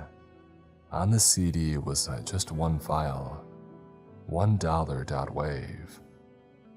On August 26, 2011, John Goodman made another blog post regarding his continuing research of $1.wave. Hey everyone, it's me again. So, you all remember that $1.wave crap that I posted about a week or so ago, right? Well, like I said I would, I did some research on it. Simply searching $1.wave on Google yielded no results. I asked on a message board about the file, but nobody seemed to have even heard about it before. That is, until I got a reply from some guy saying that he knew of the file and he had bad times with it. It went as follows. Oh, don't even remind me. $1.wave, it's amazing how much trouble a 4-minute sound clip of heavily distorted music can cause. Yeah, it was years ago. Some person on Craigslist was selling a computer with Windows XP already installed on it. At the time, Vista was still in beta and 7 didn't even exist yet. I went to her house in Cleveland to pick up the computer. I brought it home and I turned it on. I noticed a WAV file in the Windows Media folder entitled $1.wave. Curious, I opened it up and listened to it. It was nothing special. Perhaps a little creepy, but it didn't interest me. So I closed it and I went to the bathroom. I came back to my computer and I couldn't believe what I saw. Everything was changed to dollars or some crap and a bunch of error messages titled $1.wave. I tried using my antivirus to fix what I instantly took as a virus, but it wouldn't open. I tried turning off the computer, but it wouldn't turn off, no matter what. The only thing that worked was unplugging it. I tried to boot in safe mode and use my antivirus there, but upon trying to open it, my computer made this bizarre noise and shut off, and it refused to turn back on. I don't mean refuse to boot into the OS, I mean literally just wouldn't power back on as if it wasn't plugged in. The next day my computer was gone with just a single dollar bill in its place. Yeah, I know it sounds insane and you probably won't believe me unless you had a similar experience with the file yourself. In Cleveland, eBay had told me that the item location was Cleveland. I now had a new mission, track down the person that sold me the install disk. I replied to him saying that I had indeed had a very similar experience and requested that he give me the exact address of the woman that sold him the computer, as I wanted to have a little talk with her. I probably sounded like a stalker, but I didn't really give a crap. I needed to figure this out. Surprisingly, the user actually sent me the address of the woman to me in a private message. Living in Ohio myself, Cleveland wasn't too far away, so me and my dog got into the car and drove off. We arrived at a small yellow house that could only be the home of a woman who sold me the install disk. We walked up to the front door and rang the doorbell. A woman almost instantly answered the door. She seemed to be an elderly woman, short and stout with white hair tied up in a bun. And then I looked into her eyes.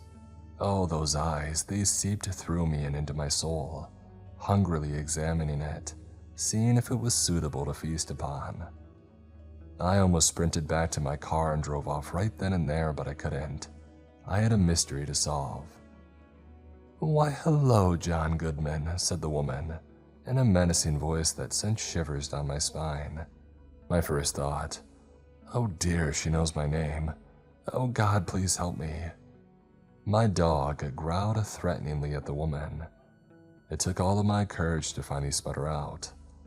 Okay, look, I don't have time for fooling around. What is $1.wave and why did you put it on my Windows XP install disk? Oh, I can't tell you that, cackled the woman whom I was now certain was no good. Why not? I countered angrily. Because, said the evil woman. However, I can tell you this. Be wary in the days that follow, for $1 will haunt until all is hollow. And before I could say another word, the woman shut the door on me, cackling wickedly. I had no other choice but to walk back to the car. Along the way, a man came by and asked me, "What were you doing over there?" "I was talking to the woman that lives in that house over there," I replied.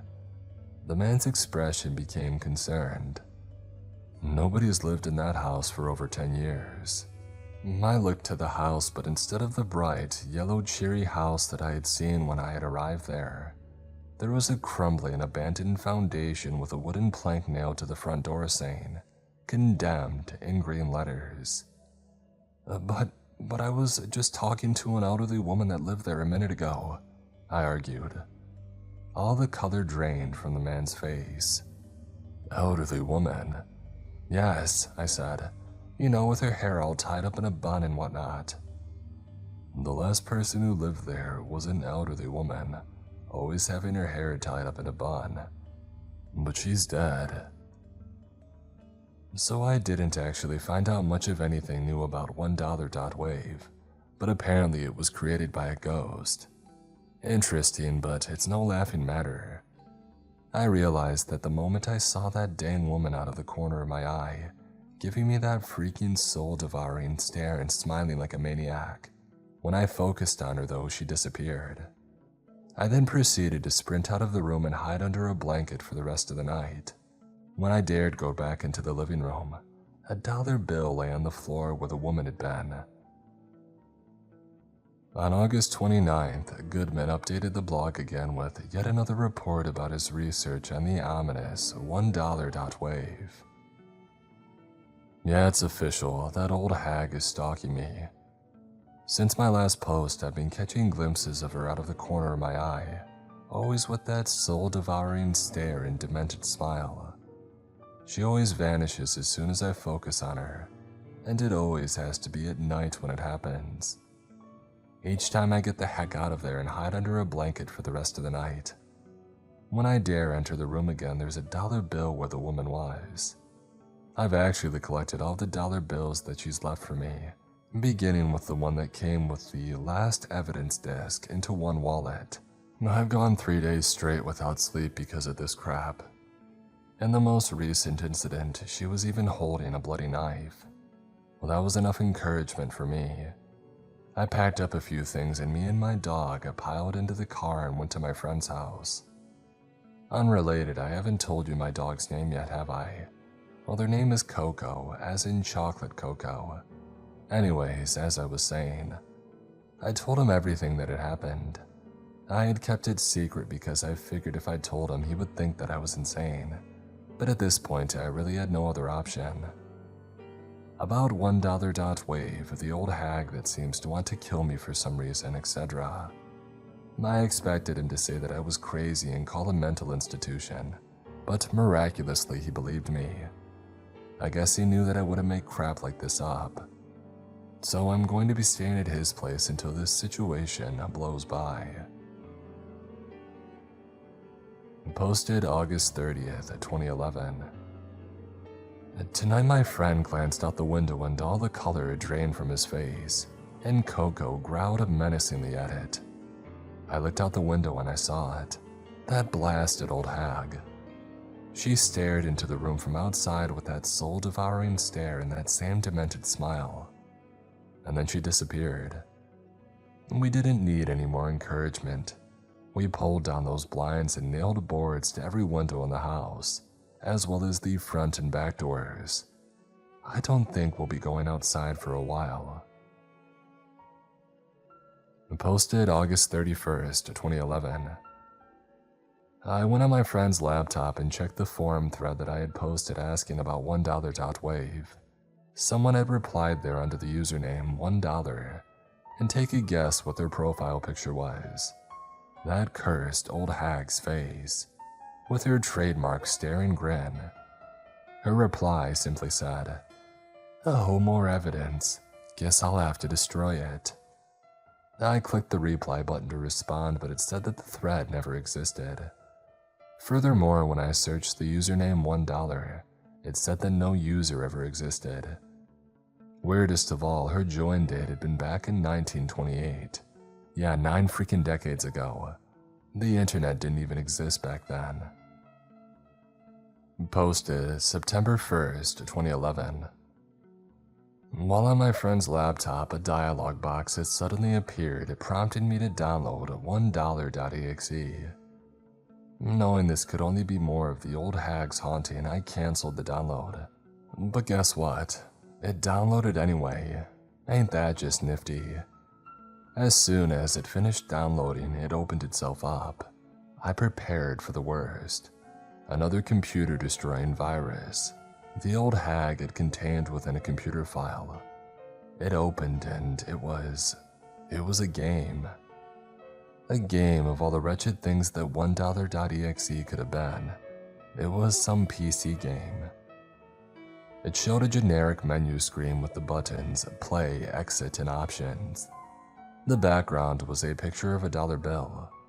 I clicked options, just some graphic settings and such. I went back and clicked play again, preparing myself for the worst. It gave an instruction screen on how to play. Basically, the concept was that you were a bank robber and in each level, you had to go through obstacles to get to the bank and rob it. In each bank, you would have to fight a boss, and if you beat the boss, you would get the money. So I played the game with my friend and Coco watching me anxiously. Unrelated again, my friend's name is Bill. It was your generic platform game, and I played through it quite easily.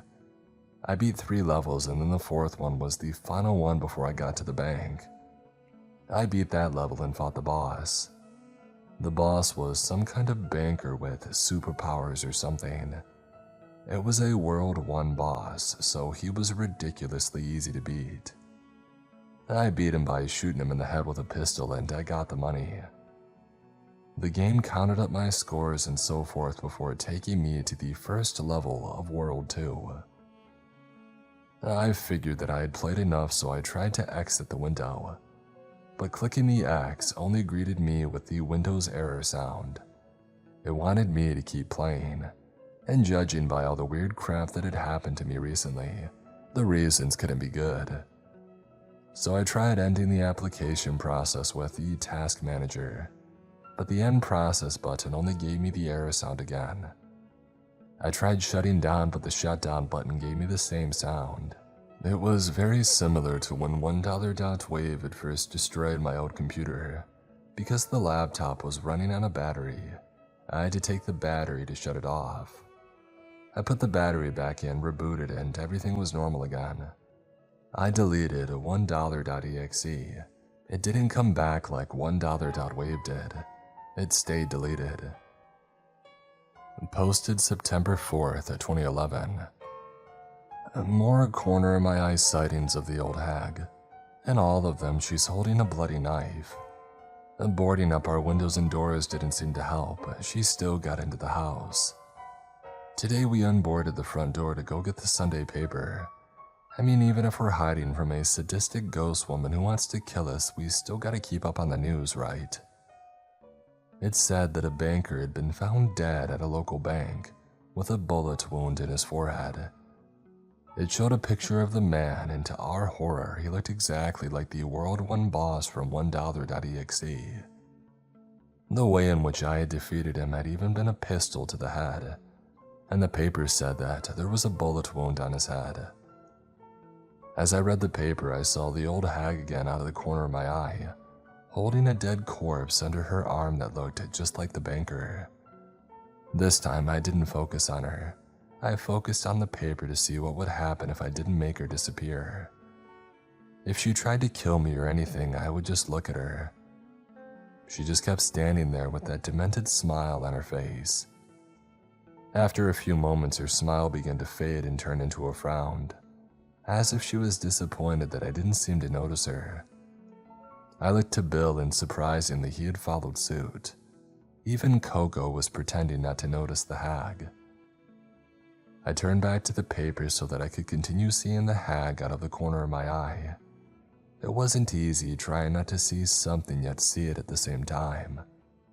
I kept wanting to look, but I knew that if I focused on her, she would disappear. I wanted to know what would happen if that didn't happen. Her disappointed expression then turned to a fierce and angry look. She raised her knife and lunged at me. In unison, me, Bill, and Coco all whirled around to face the ghost. She stopped abruptly just as she was about to reach us and then vanished. This raised yet another question. If she wants to kill us so badly, why didn't she just do it and get it over with, instead of taunting us like this?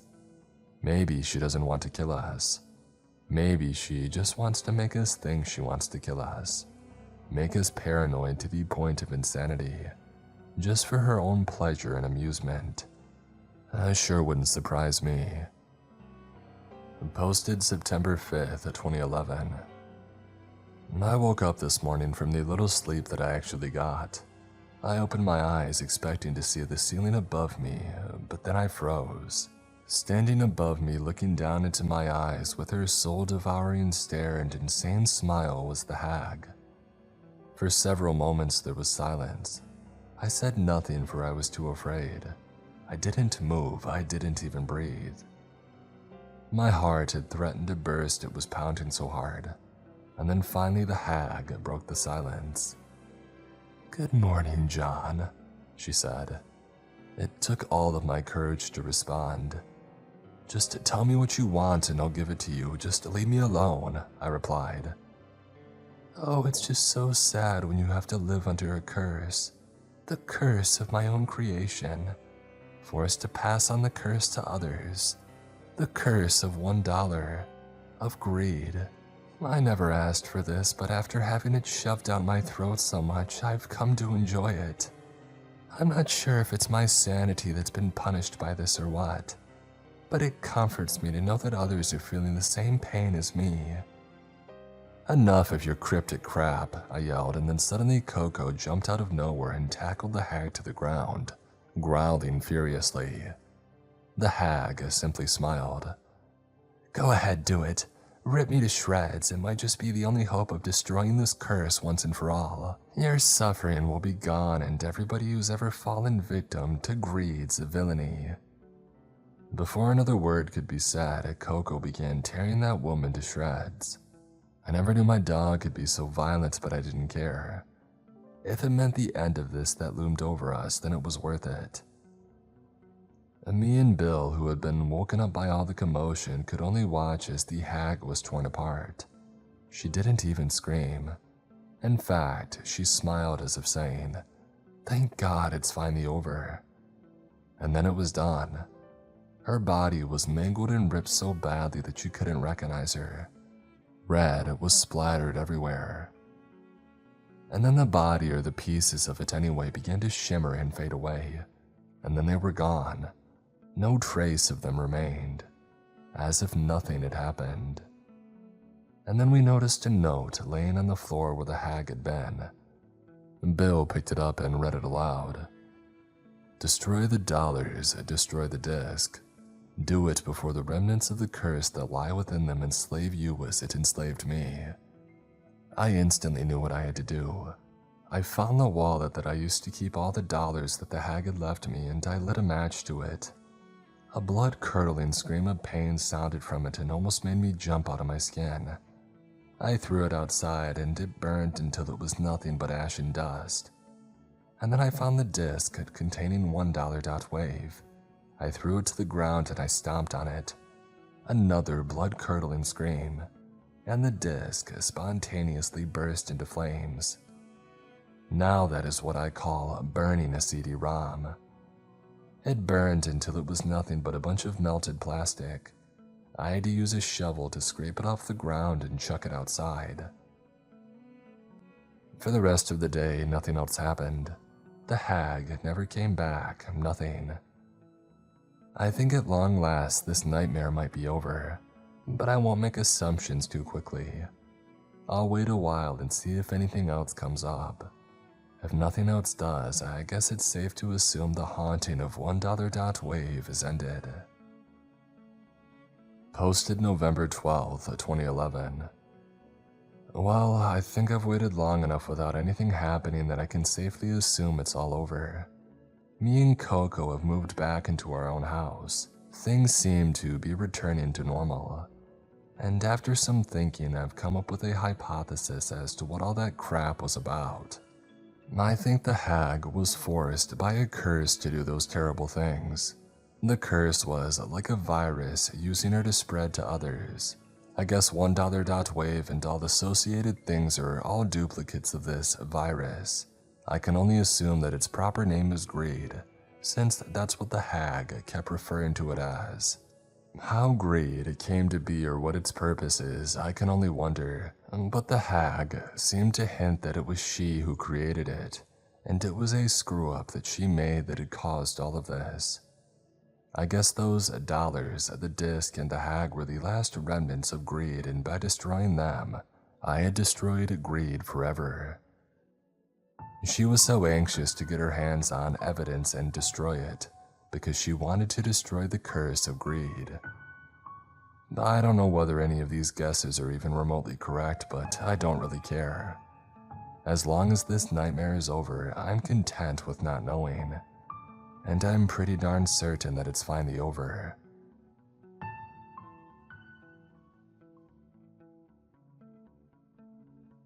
My name is Henry Goodman. Yes, I'm related to John Goodman, the blogger that had a rather unpleasant experience with a file called $1.wave. I'm his brother. I am the father of 3 kids, and I have a wife whose name is Jenny Goodman. I live in Cincinnati, Ohio. I'm here to tell you about a rather disturbing experience that I had involving a used camcorder that I got off of eBay. It's strange, both me and John's problems happened when we bought something off of eBay. Anywho, on with my story. So, me and my family were planning a vacation and we wanted to capture our trip on tape as well as take some photos. Unfortunately, our video camera was broken, so we would have to either get a new one or just take photos instead. So I went on eBay to see if anybody was selling a camcorder. Well, long story short, I found one, I bid on it, and I won. A few days later, I received a small package which had the camcorder in it. I opened it up and took the camcorder out. It was the typical camcorder with the little small screen on it and such. It had some black Sony camcorder tapes, so I opened it up and put one inside. To my surprise, however, there was already a tape inside. I assumed it was one that the previous owner forgot to take out. It was a used camcorder. I hoped nothing important was on it, otherwise they'd be pretty upset about losing it. I took the tape out and I looked at it. There was a piece of yellow masking tape stuck in the front, labeled with a black Sharpie. 2006. Just that and nothing else. I decided to play the tape just to see what was on it.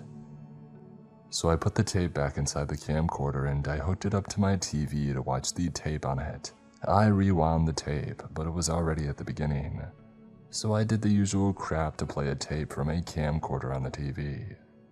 The tape started with 10 seconds of a blank blue screen, and then it cut to somebody filming a school playground on a cloudy day. Kids ran around and played, but whoever was filming seemed to just be interested in one of them.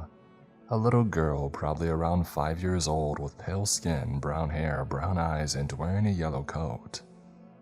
Whoever was filming seemed to be following her and watching her play. Sometimes the person filming would talk to the girl. It was a man's voice. He called the girl Alice, and I assumed the person filming was the girl's father. I assumed it must have been some recording of her last day of school or something. So, if that was a recording of the cameraman's daughter's last day of school, that must have been important to him. I felt bad for him losing something this precious. But I had little time to ponder that because suddenly, a very loud droning buzzing sound burst from the speakers, scaring the living crap out of me. The scenery had changed. It was now nighttime and the school was deserted, except for the girl. All the while, that ear-piercing buzz continued to sound from the speakers as I plugged my ears. The girl was turned away from the camera so I couldn't see her face. She stood there motionless, and then she turned to face the camera, and what I saw, well, I didn't see that one coming. The girl's eyeballs were gone, just dark empty sockets where they should have been. There wasn't blood or anything, the eyeballs were literally just gone.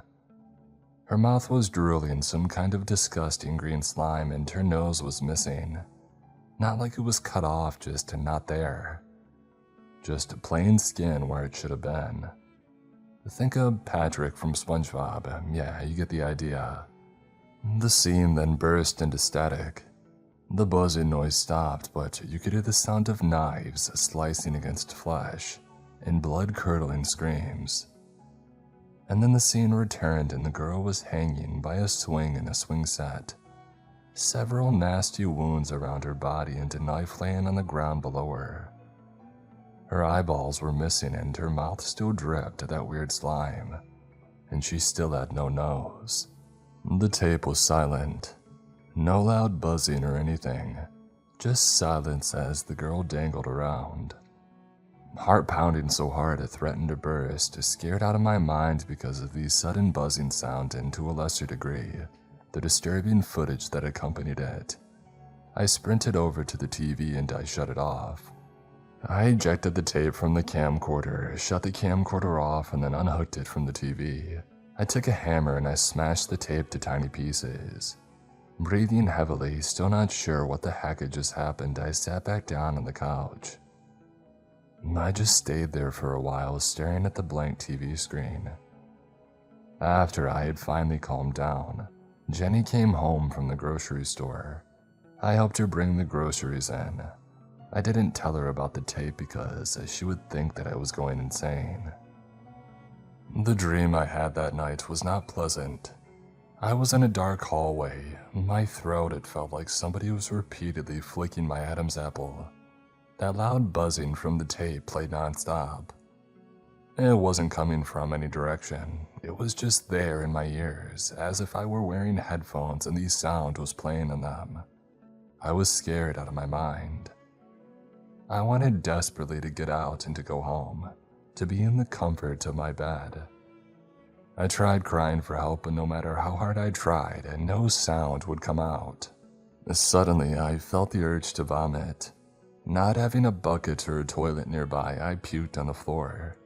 But instead of puke, I hurled up a small Sony videotape with masking tape on the front labeled 2006 in black Sharpie. And then the tape morphed into a girl.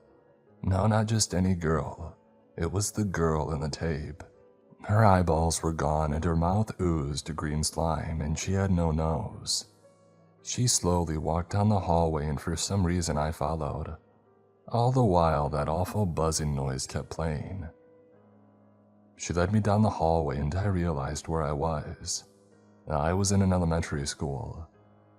Kids' drawings and other art lined the walls. Posters saying, "Vote Josh for school president" were everywhere. You get the idea. She led me out an open door and into the playground. It was the very same playground from the tape. And a man was there holding a camcorder recording us. But not just any camcorder, it was the very same camcorder that I had gotten off of eBay. He just stood there recording us. The girl led me over to a swing set. She pulled a knife out of her pocket and my body then became frozen in place. I couldn't move my eyes, I couldn't move my head. I was forced to watch in horror as the girl sliced herself up with it, giving herself these same wounds as in the video. And then the buzzing sound stopped, being replaced with the girl's blood-curdling screams of agony. And then she put her neck into one of the swings as if it was a noose. And then the swing pulled up on its own accord, killing the girl. The girl dangled from it, just like in the video. After a few moments, I could move my body again, and I sprinted over to the man holding the camcorder. He just looked at me and smiled. "That's my girl. I'm so proud." I jolted awake. My heart pounded and my forehead was sweaty and I was breathing heavily. Jenny lay next to me, apparently still asleep. I sat there for a while and finally calmed down. I laid back down in bed and I closed my eyes. I couldn't fall back to sleep. My tossing and turning finally woke Jenny up and she got mad and went to sleep on the sofa. She opened the door but then she froze. She just stood there and I could see that her hands were trembling, and I asked her what was the matter. She just pointed a trembling finger out the door. I got out of bed and I looked to where she was pointing, and my blood ran cold. There was a hallway outside the door going out to the living room where the TV was. From down the hall I could see the TV. It was on and on it was the little girl's face, missing eyeballs and all. But then I realized the TV was in the corner of the room and I could not see from where I was. My sleep-deprived brain mistook what I saw as the TV. But it wasn't the TV. It was the window. For crying out loud, what is it with my family and creepy stuff always happening to us? Oh, sorry, let me elaborate. I am Sally Goodman, one of the 3 Goodman siblings. The other 2 are John Goodman and Henry Goodman, my brothers. Lately, freaky things have been happening to us. First, John gets haunted by some insane ghoul hag. And then a freaky mutant girl's face is staring through Henry's living room window. I prayed to God that nothing would happen to the 3rd of the Goodman siblings. But nope. Something just had to happen to me. because I guess the world hates me. Alright, enough of my self-pity. On with my story, I ain't got all day. Well, I had moved into an apartment in Dayton, Ohio. I was unpacking my things and so forth. There was a small storage room by the patio off the apartment, and I opened the door to put some things in there. It seemed to be empty and I walked in. But then I looked down on the floor and I saw that I had almost stepped on a black USB drive. I picked it up and I stuck it in my pocket. I was curious as to why it was left sitting in a storage closet, and also if there was anything on it. I had my laptop with me, so I decided that I would see for myself later on after I had unpacked a few more things. Well, later on in the day after I had done all the unpacking for that day, I got on my laptop and I turned it on. It didn't have an internet connection, but since I still needed to get Comcast to transfer my cable and phone services over to my new home, just in case there were viruses on the drive, I loaded up Windows XP on a virtual machine. I plugged in the USB drive and it did the usual auto-run thing, prompting me with what I wanted to do. I chose to open a folder to view the files. What was in the drive seemed to be files for some kind of game. I ignored those and found the actual game application, which was named knob.exe. I opened up the file and a new window opened up. It was the game. It seemed to be some kind of 16-bit platformer game. You controlled some stick figure thing and guided him through the levels. There was no title screen or anything. It just went right to the first level. The level was some city streets or something, and you had to avoid the traffic to get through the level. The really weird part was every now and then somebody walking along would notice the stick figure, and they would scream bloody murder. The stick figure would then proceed to grab the person and strangle them to death. I got through the first 4 levels, but then I got to the 5th level. Instead of a city street, the stick figure was standing inside a storage room. My heart skipped a beat when I realized where I was. It was a perfect 16-bit replica of the storage room that I had found the USB drive in. Without me even moving him, the character walked over to the door and opened it. He went outside and the scene transitioned to another familiar place, the patio just outside of my apartment. Out of paranoia, I looked out through the glass door leading out to the apartment patio, and to my horror, somebody was there. It was the most disturbing creature that I had ever seen. He was completely naked and hunched over like a gorilla. He was horribly skinny, and so pale it looked like he had never seen the light of day in his life. Black fur grew along his spine. His face, he wore an expression of unspeakable malice and insanity. His mouth was 2 times the size of a normal human's mouth. His teeth were huge, and his evil smile stretched up all the way to his forehead. He had long black hair that dropped down to his shoulders. He had claws longer than his fingers, and they looked sharp enough to cut my head clean off. And then the thing that I dreaded the most happened. He looked up at me with his cold and wicked eyes, and that horrible smile. I glanced back at my laptop screen for a second. The stick figure on the game was looking into the glass window door, just as this terrible creature was doing. I looked back. The creature was beckoning me over to him with his bony and clawed index finger. The character on the game was also beckoning. I didn't want to go with this beast. I couldn't, but I had lost control of my body. I got up and walked straight into the clutches of that monster. I tried to turn away, but my body fought back. I opened the glass window door and stepped out onto the patio.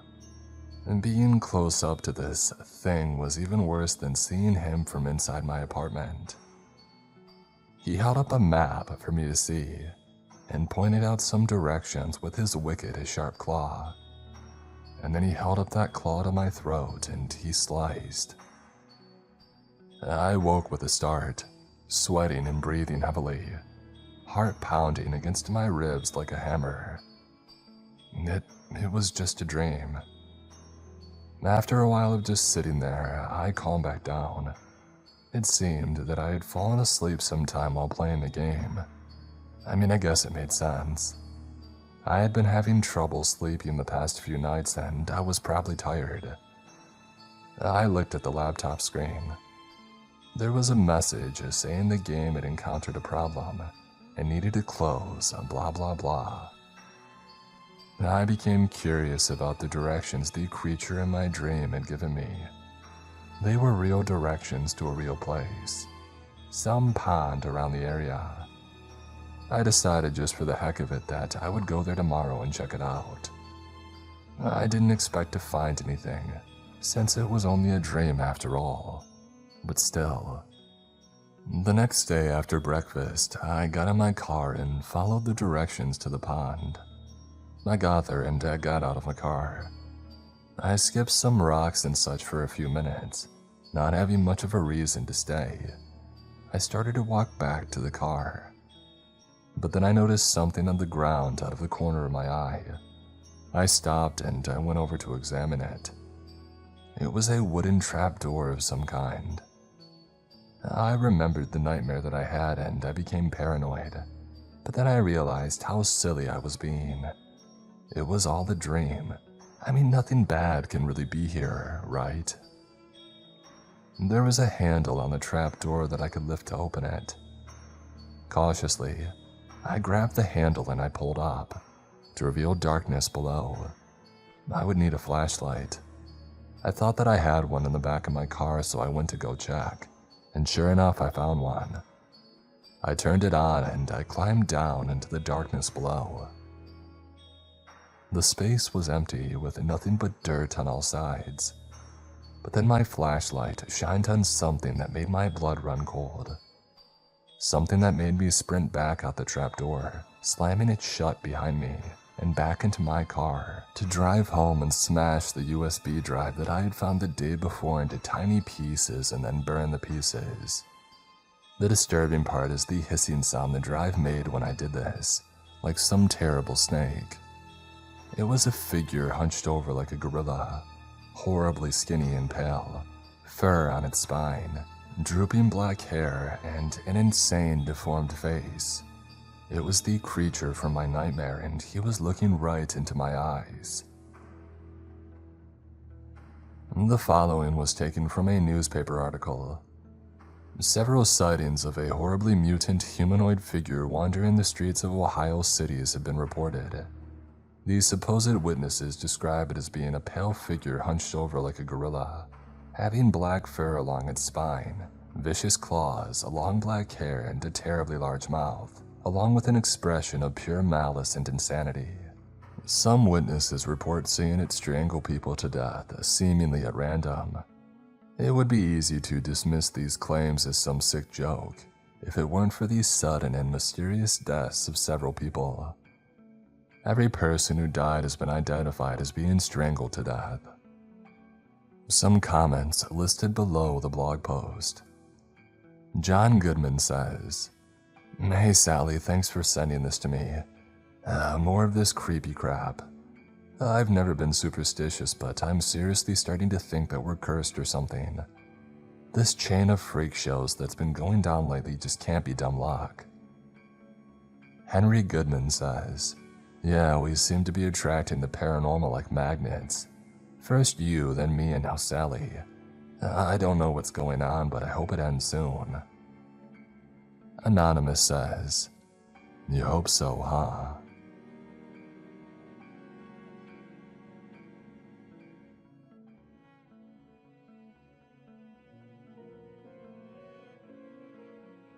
It was simply there on one humid morning about 6 weeks ago. I walked out of my house, I looked right on the way to my car, and there it was. A black square in the middle of the street. I thought it was a strange box or something. Thinking nothing of it, I went off to get lunch. But it was still there when I returned. And this time, the neighborhood kids that usually collectively played in the yard to my house's left were now instead off to the right, circled around the black square. They were talking, laughing, and poking at it with sticks. Something didn't seem right about the scene, so I got out of my car and stood for a moment watching. What was wrong here? It hit me. They weren't poking at it. They were poking into it. One of the local teenagers was sitting on the porch behind me, so I knew the kids were being looked after. If it was some strange prank or something, well, I would hear about it later. I headed back inside and returned to writing that day's story. Around 8 in the evening, someone began knocking on our front door. And 2 of my roommates were in their rooms with the doors open, but we were all playing an online game together. So we ignored it and hoped the guy in the room downstairs would get it. He either didn't hear it or didn't care. So we sat there listening to the pounding and knocking for about 15 minutes before one of my roommates logged off the game and stormed down to the front door. I heard, "What the heck do you want? None of us are parked in your spot. We never park in your spot." That didn't sound good. I left my computer and I slid down the hallway to see what was going on. They had told me stories about Bill and how he insisted that one section of the sidewalk was for his food truck. Apparently, he would go around at literally any time of the day or night knocking on every single door in the neighborhood until he had found the offender. This time, Bill was looking not for a car owner but for the perpetrator of the black square prank. After much arguing, he finally moved on to the next house, but I couldn't go back to playing our game. Instead, I wandered out under the evening orange and headed down the street. The black square was odd, its angle seemed to be changing to match me, and I moved my head back and forth a few times rapidly to confirm that it always looked exactly square from any angle. Anton was sitting in his open garage in a lawn chair as I approached. He handed a man a bag, pocketed a stack of cash, and coughed and leaned back. The stranger hurried away without looking at me. It was not an unusual sight. Standing in Anton's driveway, which ran straight at the black square in Bill's house beyond, I asked, "Hey, what is this thing?" "No idea, man," he responded. "But it's got me on edge. It's just been there all day. I thought maybe somebody was scoping me out, but it doesn't do nothing." I didn't want to get too close to it, so I picked up a stick. Kids were messing with this earlier, right? Did anything happen? Nah. It was strange. There seemed to be some sort of scaling perspective at work. As I moved closer to the square, it grew larger in my sight than the change in distance it warranted. Far away, the effect had been imperceptible, but up close, it was extremely unsettling. It felt almost as if the black square was looming up to encompass me, and might even leap out at any moment. It was becoming increasingly obvious that this was no prank. The sides were exactly equal in length from what I could see, and absolutely nothing showed or reflected on its surface. I had seen Vanta Black nanofabric in person once before, and that super black material had definitely left an impression on me. It had felt like staring into an absolute void, and I had that same feeling now. The only difference was that my stick encountered no resistance as I moved it forward. I took one step. The stick still moved freely ahead. Was it past the threshold yet? It was disturbingly impossible to tell because the square always seemed to be facing me, so I couldn't tilt left or right and get a look from the side.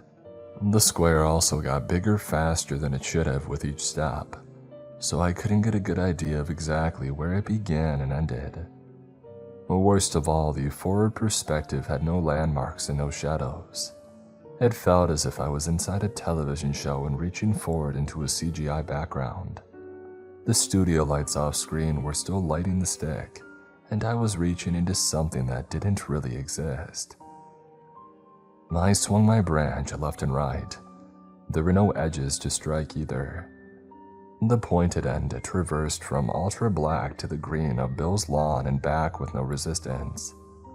It was then that I truly understood that we were in trouble. "Hey, Anton." "What up?"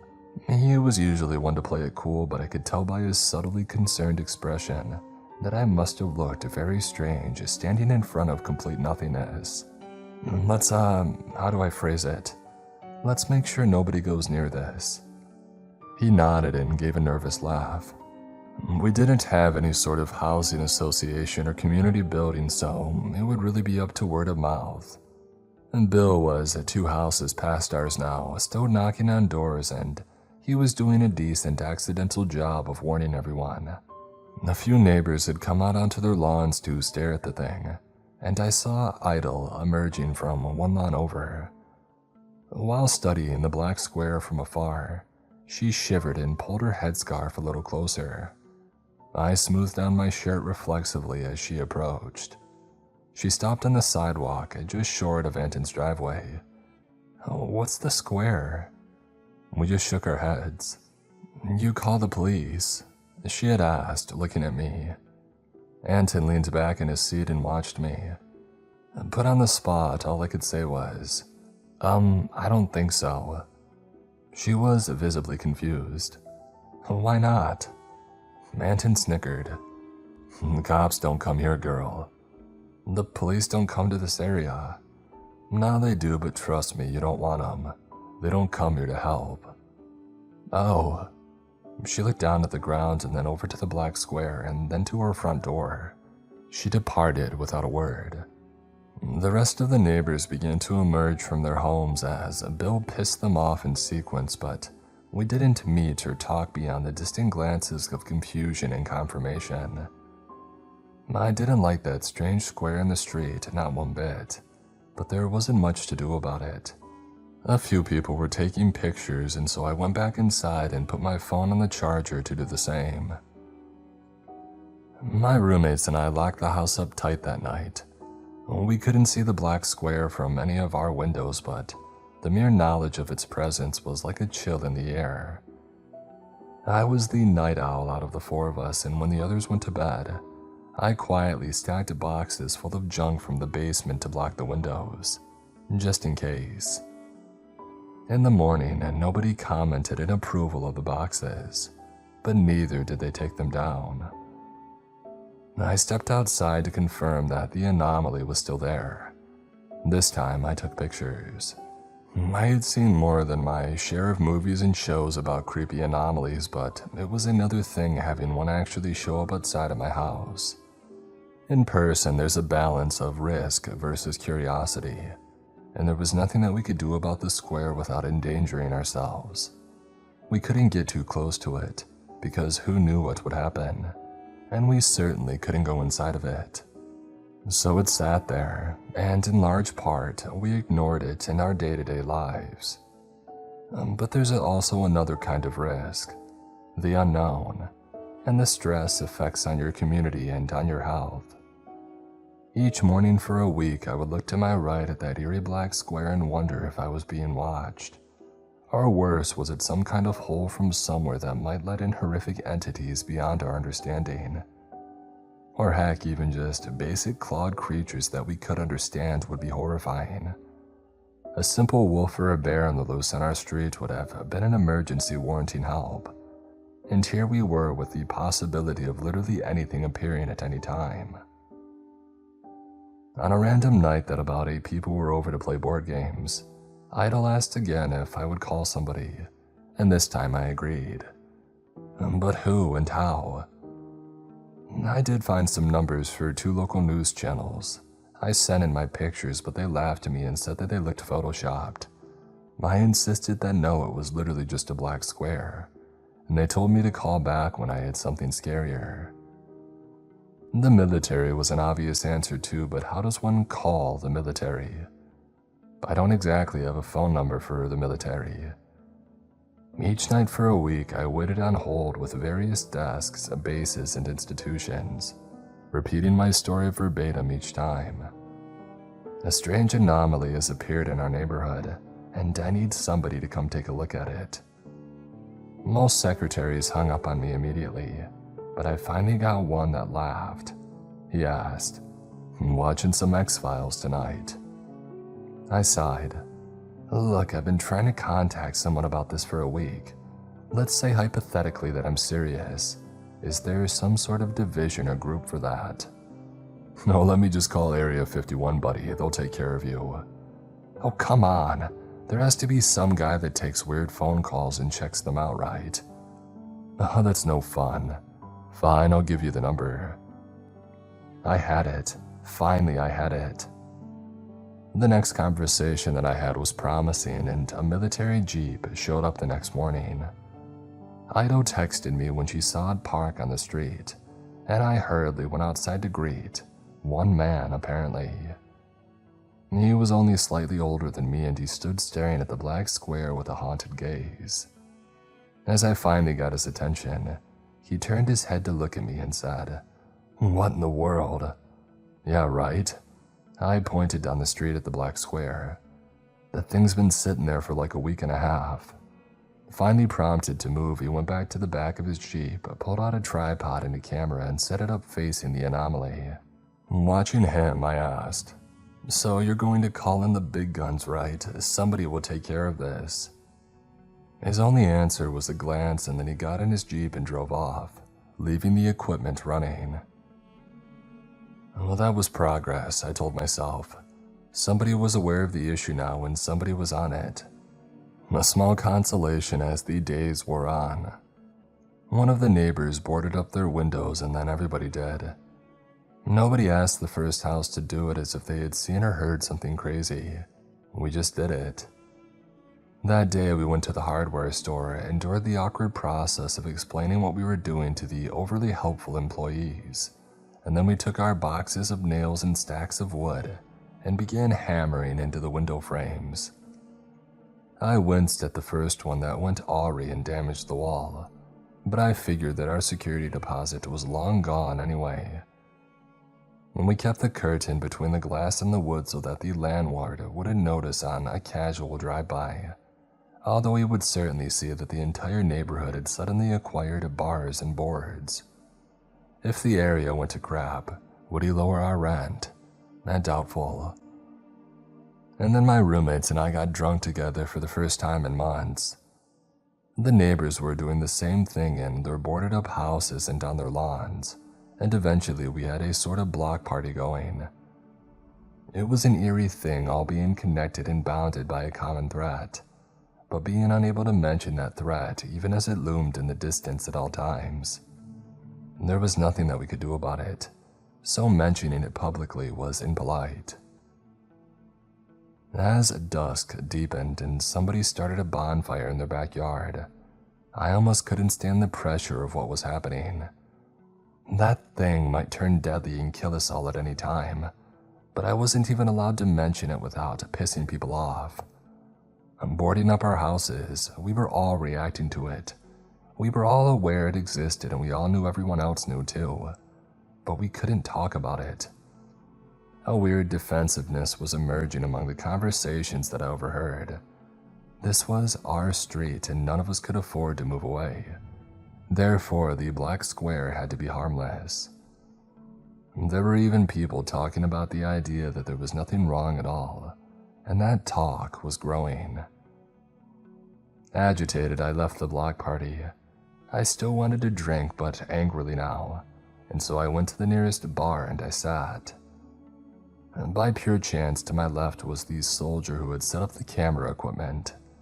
He was half sloshed already, and he looked sidelong at me while holding the bar to keep himself up. He laughed darkly. "Oh, it's you." It was almost a relief to see that he was still in town. "You guys going to do anything about the black square once you collect enough information?" He sat taller and focused his bloodshot eyes on me. "Guys." "Yeah, your team or whoever." "It's just me." "Oh, well, what about the higher-ups?" He downed another shot that had just been delivered. Higher ups.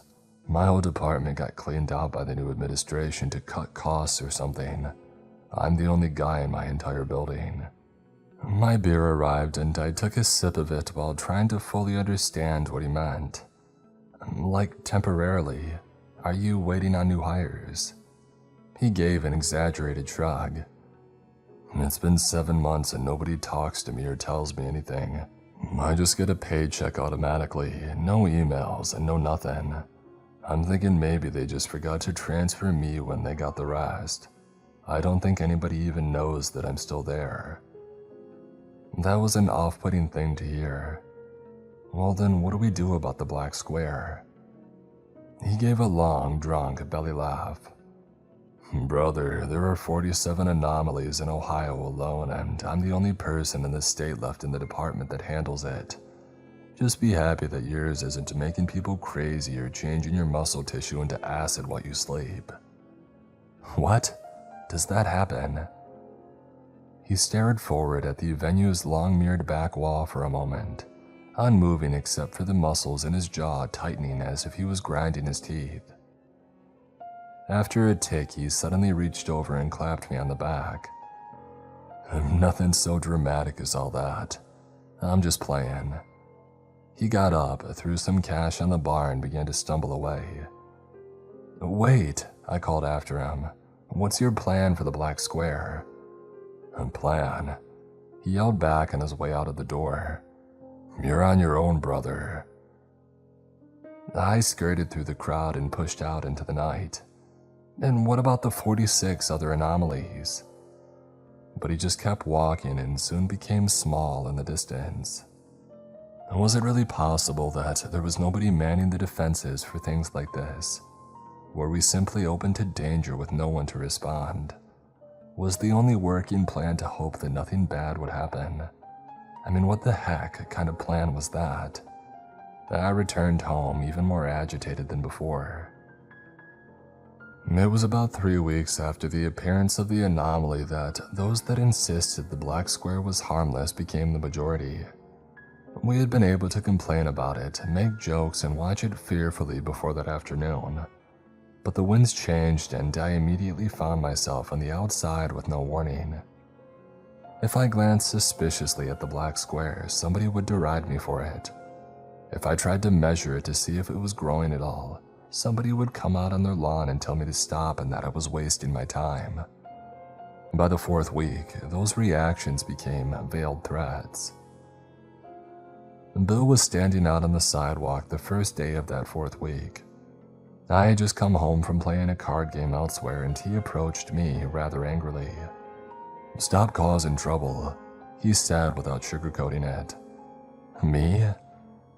He was a large man in multiple ways and I took a step back warily.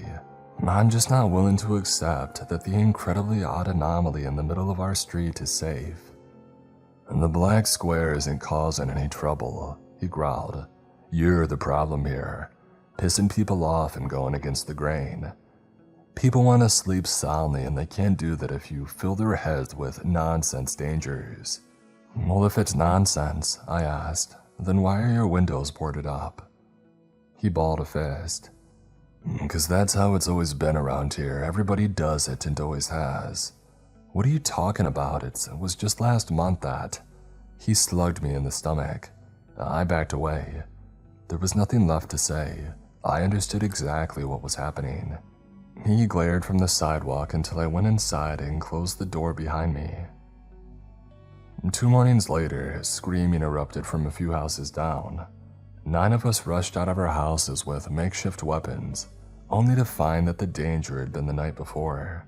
Someone's window had been broken, and the wood beyond had been clawed mightily by something that had left traces of azure ichor behind. I thought that certainly it would be undeniable now. It was obvious that something had come out of that black square and tried to get into a house. The only reason the single father and his 2 girls were alive was because they had boarded up their windows like everyone else. See, I said to those gathered, I told you it's dangerous. But the single father in question shook his head. Oh, of course you would say that. How did you do it? I began backing away almost instantly as all eyes turned on me. What? Bill said. Yeah, likely what happened. What tool did you use to make those marks? And what's that blue stuff? Is it toxic? Did you put Ethan's girls in danger by throwing toxic blue sludge on their house? Ethan added, and you'll pay for that window too. What is wrong with you people? I clutched my bat and continued moving backwards. Idle came out of her house then and asked some of the others in the group what was going on. And they backed off and Bill and Ethan shot me hateful glances. On the way back to my place, Anton shook his head as I crossed his driveway. You're gonna get yourself killed, boy. Whispering, I asked, what? By insisting that the physics-defying anomaly in our street is possibly dangerous. Just saying. I sit in front of this thing all day every day and it freaks me out. But I don't say nothing to anyone else around here. Neighbors are more dangerous than that thing, you get it? Keep your head down. I mulled over his words for another few days while the attitude in the neighborhood became openly hostile. More claw marks and strange azure liquids appeared during each night, and Bill started enforcing what he called his right to open carry by walking around the sidewalks with a rifle slung over his shoulder, and then Ethan started doing it too. It made me tense, but they had often talked about gun responsibility and part of me was glad to have weapons around given that something was probably coming out of the black square each night and trying to get into our houses. At 4 in the morning on the first night of the 5th week, I heard loud banging on the front door. For 20 minutes, I listened to someone pounding and yelling outside, until one of my roommates shouted from his bed, "Oh, screw off, Bill. We don't have to answer the door for you. We're not parked in your spot." The knocking went silent. My other roommate called from his room. Well, that's the first time he's ever actually gone away. At that, I sat up starkly in my bed. I knew. In that keening instant, I knew. Something had happened out there, some spark. Perhaps the unseen creature had finally gotten someone. Perhaps it had gotten one of the neighborhood children. I grabbed my baseball bat and put on my tennis shoes. Other than that, I was only in shorts and a t-shirt, but there was no time. Running into the dark hallway that connected our rooms, I whispered, "Get your gun out." "What?" my roommate asked. "Get your gun ready," I practically hissed. "They're coming for us." There was a crash of glass and the sound of boards being ripped off in the back of the house to punctuate what I had said. And I heard my roommate jumping up and fumbling around with the case that held his gun. My other roommate just said quietly and fearfully, "They're not coming for us. They're coming for you." In the dark, I heard his door close and lock. This was no movie situation. I knew this would end very quickly between untrained civilians, and I knew that I was at a big disadvantage. If the windows hadn't been boarded up, I would have escaped that way, but I was forced into a corner. I only had knowledge of the terrain and the advantage of surprise. Using long steps to avoid the parts of the floor that creaked, I moved out into the board game room, and a big silhouette moving around the corner became a wide-open target for my bat. I swung without restraint and as hard as I could. I had never tried to kill anyone before, but I was amazed at how lethal my strength felt when the restraints were off. The bat snapped in half on Bill's head and he fell to the floor. He limply tried to resist, but I pulled at his rifle while screaming obscenities, and he gave it up while groaning on the floor and whimpering about his head. I had won. But unfortunately, there were 7 more silhouettes behind him. Ethan was among them, and I saw his face by moonlight as they dragged me out into the street. "He nearly killed Bill," Ethan shouted. "Proof positive he's the one behind the attacks." "You came into my house with guns," I screamed at them. "You're psychopaths." There were 20 other people out there already, many sticking to their own lawns. By the light of the full moon, they watched fearfully. Some of them asked if what I was saying was true. Ethan yelled over them, "He'll say anything to trick people." They were still holding my arms, but I struggled. "This is ridiculous. You've all got guns and you literally just broke into my house in the middle of the night." "You're a liar," Ethan insisted to the neighbors that we passed as they kept pushing me and dragging me. As we passed Idle on her lawn, I realized where we were going. She ran forward and kicked at Ethan. "I didn't leave my country just for you to be the same." One of the men stayed behind to keep her restrained, and I nearly got away because of the distraction. But unfortunately they caught me and continued moving me toward the black square. Even by moonlight, it was starkly visible. "Why are you doing this?" Ethan snarled. "Oh, you know, you monster. I can't let you live after what you did to my little girl." I could see that one of the wooden barricades among his windows had failed. Something had broken its way inside, and red blood was mixed with the azure pools usually left behind. "So you're going to try to kill me by throwing me inside the black square?" I asked loudly so that everybody around could hear. "How does that make any sense if you insist that it's not dangerous? That I'm the one who somehow orchestrated these attacks in the night?" One of the neighbors screamed, "Stop trying to get out of this." She turned and insisted to somebody else that I was a liar, and getting rid of him will stop the attacks. They were lost, and I had known it, but it was only now that I truly accepted that I was not in a neighborhood surrounded by peers. I had been living in hostile territory surrounded by enemies for weeks, and they had become delusional because of their own fear. Living with fear every single day and being unable to do anything about it had turned their fear to anger, and now anger had become violence directed at the only target that they could actually reach, their neighbor. On that first night of the 5th week, they kicked me forward and pointed their guns at me, forcing me to walk into the black square, the unknown source of their fear. It had come to us from somewhere else, but it was now the desperate void at the center of our lives. It was our heart. I had never felt more sharp and aware. Adrenaline seared fire through my every nerve as I kept moving forward away from the guns at my back. The dark square expanded rapidly in my sight, but then grew more slowly as I came nearer than ever before. It asymptomatically filled half the sphere of what I could see. I kept waiting to pass the threshold like a door to see the sides that I had tried to find with sticks and ropes over the last 5 weeks, but it never came. I kept pressing forward only to find myself still half in the world that I knew and half in the darkness, until I turned around and saw Ethan and the others very far behind me. My brain struggled to process the shape or curve of what was happening, but I had the distinct sensation that I could keep walking forever, and the black square would remain a giant sail pressed against half of me. Except I knew there was an unseen drop-off, and perhaps that was the key. Perhaps the door was actually down, and the black square that we could perceive was merely a higher dimensional perspective on it.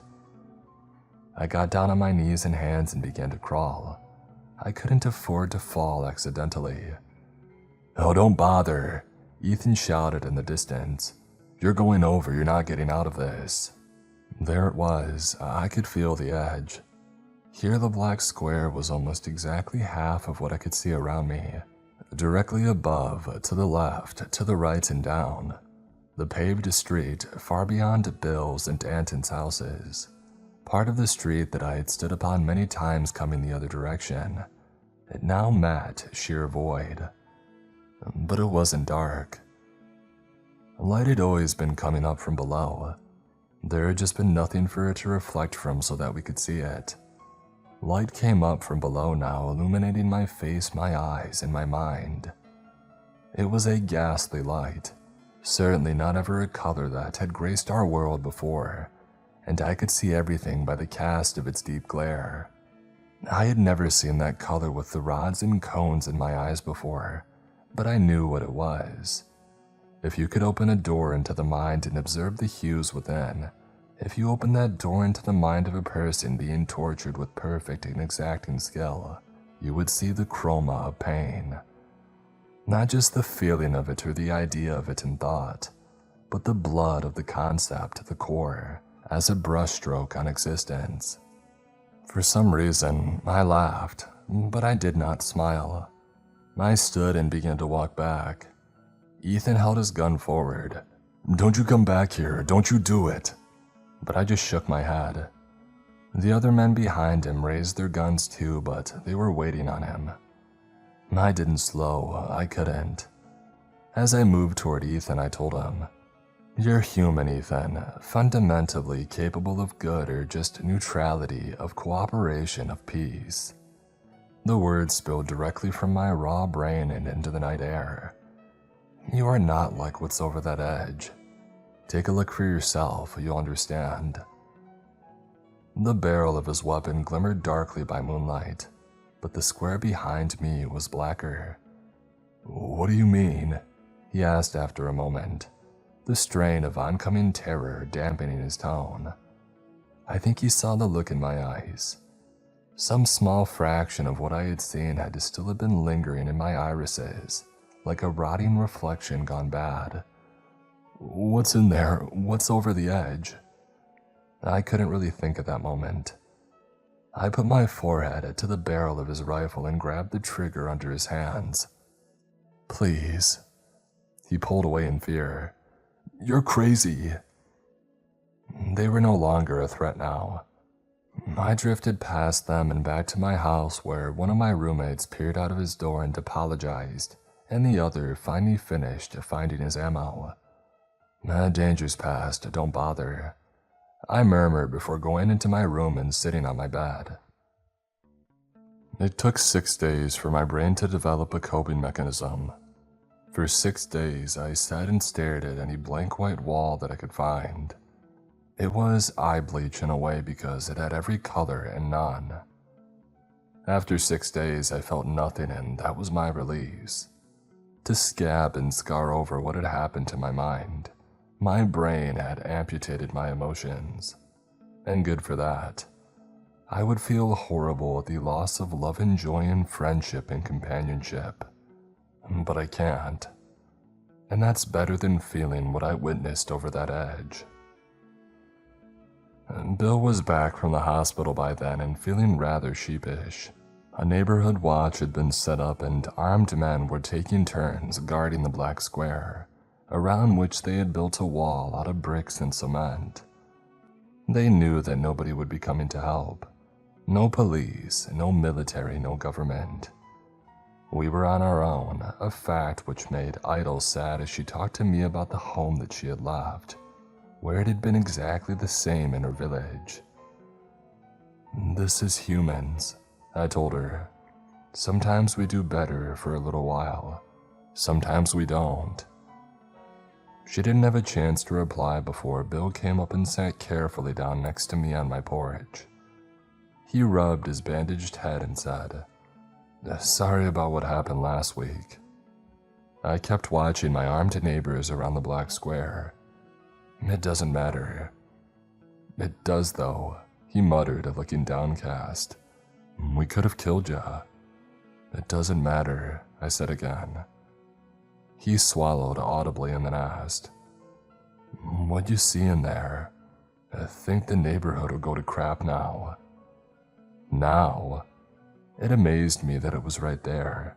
It was right there, just 100 feet away. We were alive and standing here, breathing air and eating food and having conversations, just 100 feet away from that. It was always here, Bill. The only thing that changed 6 weeks ago is that we can see it now. We don't talk much anymore. The neighborhood is quieter than before. We just sit and wait for the inevitable, each day and each night. The black pit is among us, lurking in open sight, and one day it'll spill forth ungodly hordes that I don't need to describe because you already know what they look like.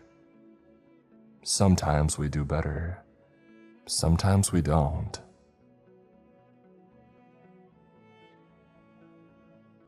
When it happened, I held tightly onto my pillows to keep from spinning off the bed. My rapid ascent out of sleep came with a sense of spiraling motion that continued into waking as the world spun around me. I clung to the walls and stumbled toward my bedroom door. The spinning was not physical but oral. A tremendous brass horn blast whined down a long curving cycle outside, much louder than any siren that I had ever heard. My roommate staggered into the hallway in front of me and we ran for the front door. I shouted, but I could hardly hear my own words over the siren. We burst out onto the porch in our pajamas before we realized that we had no idea what we were doing. What was the bellowing and undulating note even for? It looked to be somewhere around midnight and the night air was weirdly warm, but it wasn't raining. Was it a tornado warning? Across the street, dimly lit silhouettes began to emerge. We yelled and made hand signals, but communication was impossible. While some watched from their stoops, a dozen of us gathered on the pavement to try to hear one another over the din. It was only as those silhouettes came within a few feet that I recognized the faces of my neighbors. The horn's deep vibration faded away, leaving us in a thick blanket of sudden silence. After rubbing his ears for a moment, our neighbor Bill asked, "Anybody got their phone with them?" That was sensible. I had fallen asleep with my phone in my pocket and I grabbed it once he had made me think of it. The screen faintly illuminated a strange murkiness in the air. I frowned and entered my passcode. I'm not seeing any warnings or anything. I continued to search online until my gaze set upon a simple but profound concern on my screen itself. "Guys, it's 9 a.m. Another neighbor, Anton, looked around at our night-cloaked street. "You're kidding me." No, I followed his gaze. I had assumed it was the middle of the night, but now that I thought about it, the darkness around us was less than natural. The lights on the houses radiated muddy auras as if they were underwater, and a cloying miasma hung in the air that made it subtly hard to breathe. Something's wrong. There's a special sort of terror that comes upon a group of people who, together and all at once, realize that they are not as safe as they thought they were. We scanned the unnatural gloom, each of us turning until our backs were to one another. Do you hear something that sounds like crickets or cicadas? Don't be ridiculous, it's the middle of winter. One of my roommates pointed. There. A single drop of glimmering azure ichor hung from a nearby tree. Bill screamed the order. "Everybody back inside." Our circle broke into a scattering spiral as we each ran for our homes. My roommates and I didn't look back until we were inside our house behind a slammed and locked door. Running to the front window, we pushed the furniture aside and crouched to peer under the curtains. Out there in the oppressive ink, the street was still. Nothing moved, save for the concerned faces in windows opposite. Yet we knew that something was out there. A very tangible sense of something nearly waking began to decline, and we waited wordlessly until the unknown enormous presence out in the darkness returned to full slumber. But the darkness itself remained. My roommates and I paced the living room while waiting. Nobody online or on television made any mention of the event, so we soon realized that it was only us. It was just our neighborhood. And things were almost normal here. One of my roommates complained angrily. What did we do to deserve this? 10 o'clock came and went, and then 11 and finally noon. We began to receive texts and calls from our jobs, and we argued about what to do until we were forced to face the fact that life had to go on. No doubt our neighbors were thinking the same, but everybody was staring out of their windows waiting for somebody else to make the first move. Well, we were young, fit, and stupid, so it was up to us. We opened our front door just enough to squeeze through, and then we dashed for our cars. I fumbled with my keys as that sense of a waking presence shot adrenaline through my veins. Whatever it was, it sparked primal terror in me, as if my very genetics held a fearful memory of it. My roommates got their cars turned on and peeled out. I just barely managed to get inside, turn the ignition, and follow them. Ahead, the entire world looked cloaked in darkness, but their cars began to slide strangely as they neared the T intersection at the end of our street. I only barely managed to avoid them as white glare blinded me and ice appeared under my tires. The world was still there, just as bright and cold and snowy as before. That sickening warmth existed only in the darkness. Looking back, our neighborhood sat perfectly normal behind us. We could even see our neighbors staring at us from inside their homes. From this vantage point, there was snow on the rooftops and on the sidewalks and street that had not been under our feet during our panicked run to our cars. We rolled down our windows and exchanged confused guesses as to what the heck was happening, but the best that we could come up with was, it was another reality bleeding over onto ours. Lacking any idea what to do about it, they proceeded on to work, but I stayed behind a few minutes to test the edge. There was no shift. I was either in the warm darkness or the cold light, never both and never halfway. Stranger still, the two were at slightly different angles, almost the way light gets refracted when looking into an aquarium. I could fix my sight on a distant point, step over, and find myself looking somewhat off my target. I took this video of the transition between modes of existence while I mapped the exact boundaries and found that it was a perfect square containing our street, our houses, and our backyard. And two always without exception, time in the darkness came partnered with that rising sense of fear. Something out there had sensed my presence, but if I kept it short, I could avoid truly waking it.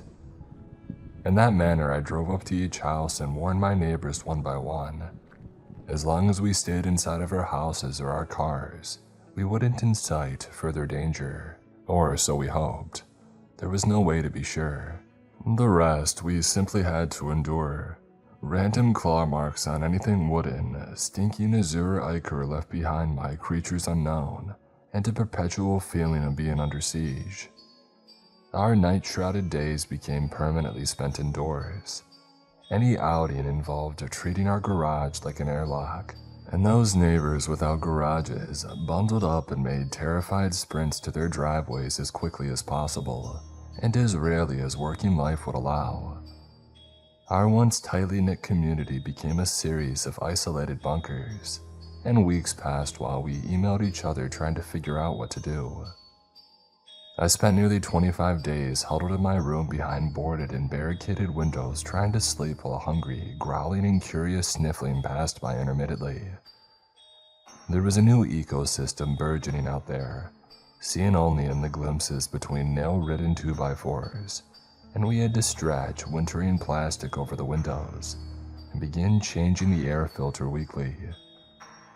The deepening murk was clinging taut and otherwise didn't intrude into our homes like a normal gas, but not a single one of us believed it would stay that way forever. We began to reach out. We called anyone that we thought would listen. The hardest part was our lack of external evidence. How do you convey the experience of your daily life with someone that hasn't seen it firsthand? From inside, oh, that's just a picture of a street at night. From outside, oh, that's just a picture of a street during the day. Yes, but the point is the experience of the place. The impossibility of two worlds existing in the same location. What they saw from their perspective conveyed nothing of the torturous isolation and fear that we felt in ours. We sent letters. I began sleeping in the shower since the bathroom was in the center of the house. It had no windows and it felt slightly safer. We emailed. One of my roommates had their window break during the night, and we had to pull him into the hallway, slam the door against some half-seen flailing and shrieking creature, and then seal off that room permanently with nailed boards. We called. Our kitchen table became a communal office for handling all the paperwork that City Hall and the distant government offices gave us. We filled out forms, we submitted information, and we waited with shrinking hope as even more paperwork came back in return. It was a self-perpetuating cycle that we soon realized was designed to deny us. They thought that we were crazy, and rather than directly refusing crazies, they preferred to contain them in a gigantic loop of forms. And we showed up in person and waited in numerous lines.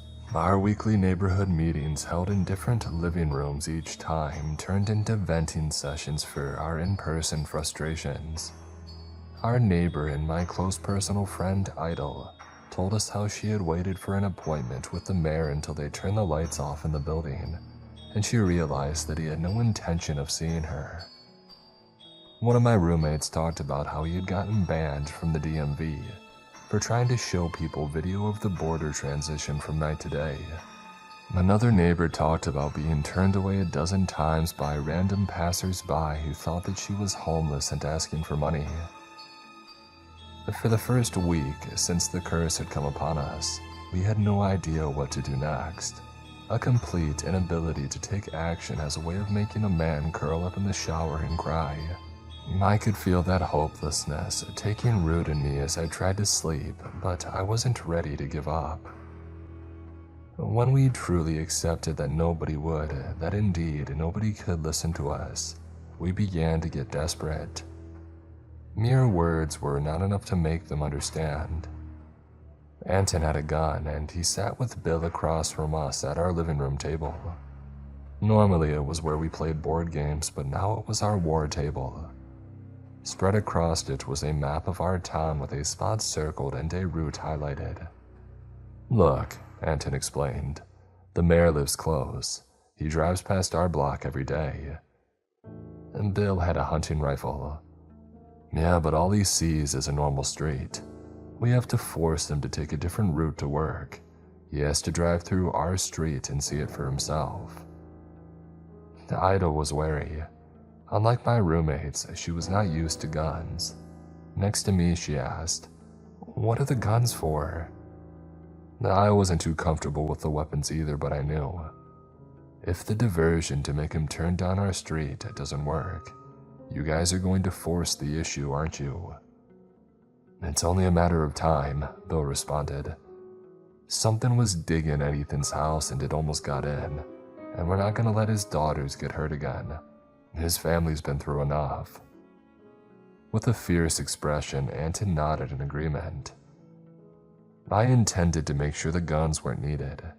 The use of force would only damage our cause. To avoid that risk, we just had to make a good enough diversion. And then the mayor would see and he would call in the troops and civilization would back us up against our local nightmare. That morning, we waited at our T intersection with 2 cars ready to go. Bill stood far ahead watching for the mayor's car, and when he gave us the signal, our 2 drivers rolled forward and simulated a minor accident that just happened to leave the road blocked. I saw the mayor in his car as he came closer. He had his phone out, but he saw the obstacle and drove up partially on the curb, cutting past us completely. Without so much as a look back, he drove on down the road, still texting on his phone. Idol shouted after him, "Are you serious?" I rationalized, maybe he's in a rush to get to work. There was no way to anticipate what time he would return home, so we were forced to reconvene the next morning. This time, we got all the cooped-up neighborhood children to just happen to walk across these streets slowly at the proper time. They were just excited to play outside in the sunlight, so they happily went along with pretending that they were on their way to school together. Ida was the scout this time, and when she gave the signal, we blocked the road and the sidewalk too, with a string of children holding hands. Half on his phone, the mayor nearly ran them over.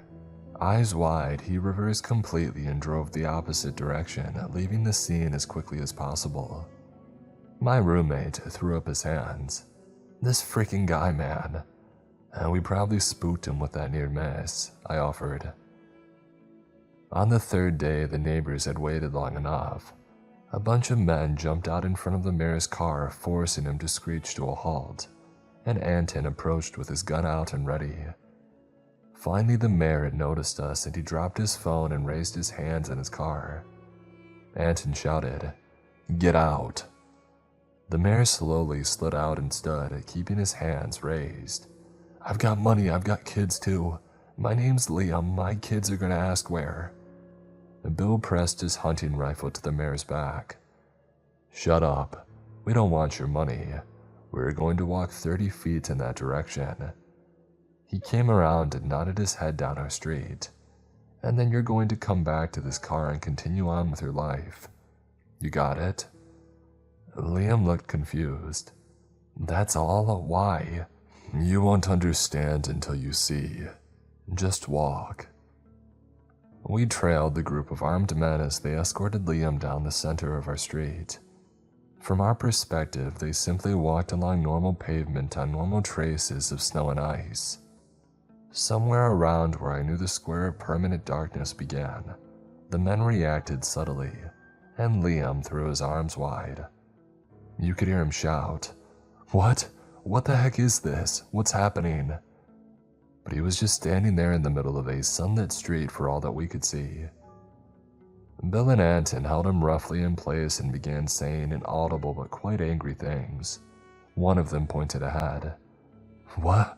Oh God, what is that?" Idle and I looked at each other.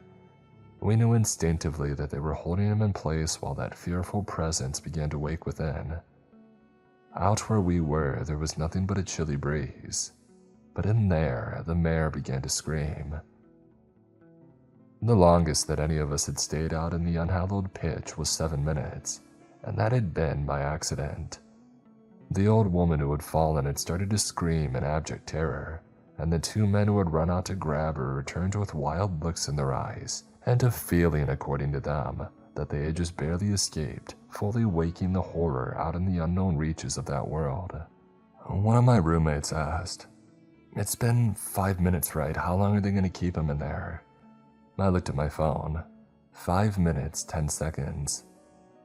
Bill and Anton held the mayor fast as he began to writhe in absolute panic. 5 minutes and 40 seconds. "Guys," Idle yelled, "do not do more." She cursed as they ignored him. 6 minutes.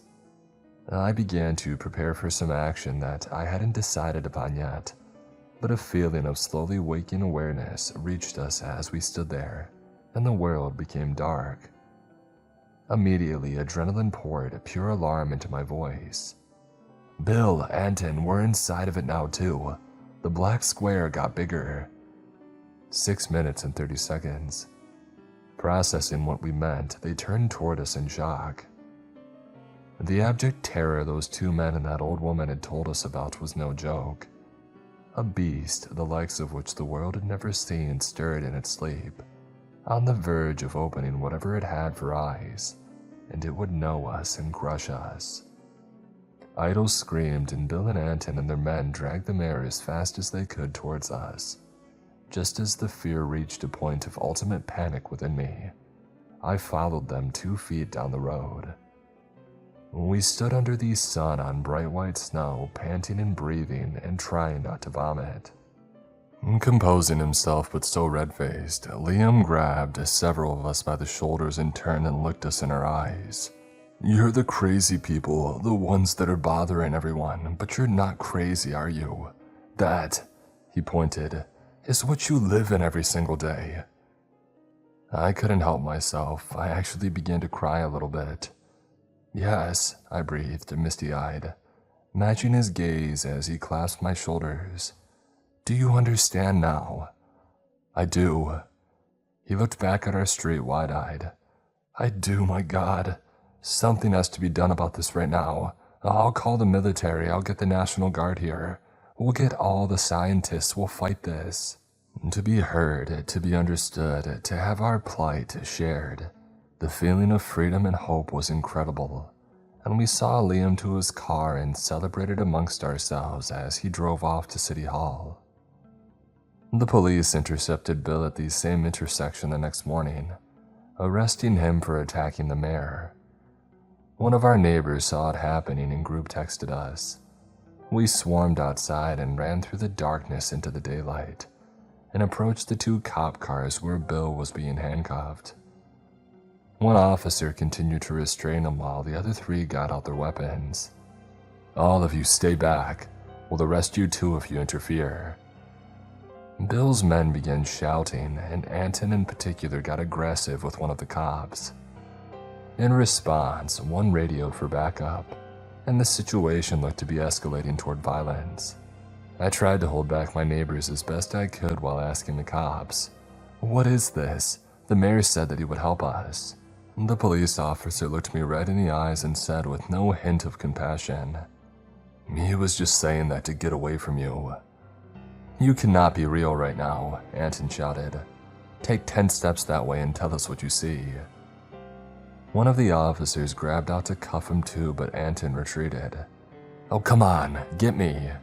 Anton led a small chase, and 2 officers charged after him, and he led them across the threshold, where they stopped and stared around at what I knew to be sudden darkness. We had told the police about our story multiple times over the past few weeks, so they had to know that they were witnessing what we had been talking about. "You see it, don't you see?" Anton continued to dance and shout and point at them. "Do you see it?" Their reaction after a few moments of horrified paralysis was to grab him, haul him back to the normal world, and to cuff him beside Bill. The other officers hadn't missed their moment of confusion. One asked, Fred, what was that?" Fred was obviously shaken to the point of physical trembling, but he just replied, "Nothing, these people are all liars." "You sure? It really looked like you saw something." "They're liars, all right, it's all BS." As we stood, stupefied, and watched them drive away with Bill and Anton, we had no idea what to think or say to each other. We had brought them to our situation and made them see, but they'd just... How could they just? As we stood there on the corner, light pulsed away in favor of darkness. The black square had expanded once more. We didn't even have the luxury of standing still in shock. We had to move. That familiar, choking, otherworldly atmosphere made sure of that. Idle squeezed my hand once out of shared hopelessness, and then all of us ran back to our separate houses. We could do nothing but sit and listen to the unseen creatures outside as they snuffled around in search of the source of the commotion that we had made. That night, I sat in the kitchen staring down at our piles of forms, holding my head in my hands. The black square was something bad or negative made manifest. Was it human anger, hate, strife? It had gotten bigger twice that we knew of, around the times that violence had been threatened. But it was not just our problem anymore. Over the next few weeks, when I left my house to go to work, I noted the exact limit of the black square. For 5 days, it remained at the corner where Anton and Bill had been arrested. The mayor no longer took a morning route past us, so I knew that he was unaware that the limit had expanded that weekend to cover the perpendicular pavement as well. Our town was small, a mere footnote in the world, but I had a feeling those in power would want to know that our problem would eventually become their problem. I stopped by City Hall that Monday to yell bitterly in the lobby that the black square was expanding. The mayor himself came to shout me down and tell everybody that I was a liar, and order me arrested. I ran to my car and drove for the darkness, now a haven of safety from detainment, and I found that the border had expanded yet again. The people that lived in the houses perpendicular to ours came out under their lawns and stared around at the early fall of night. I screamed at them out of my car window to go inside, and they listened once that feeling of abject terror that I knew well began to creep upon them. And now, a second community was slowly joining us in perpetual isolation and fear. Together with this new blood, we stormed the rest of town, not with violence, which would just make the black square bigger, but with peaceful protest. We pasted flyers everywhere stating simply, "The black square is growing." And because Bill had gotten out on bail, others we posted stated, Free Anton. We gathered outside of City Hall, making sure to stay in designated protest zones to avoid the threat of arrest. The mayor hurried past us each morning and eventually began taking a back entrance. We shouted at passers-by that our problem was becoming their problem. Well, they ignored us until the 3rd and 4th Street. Those parallel on either side of the expanding square joined us in our crusade.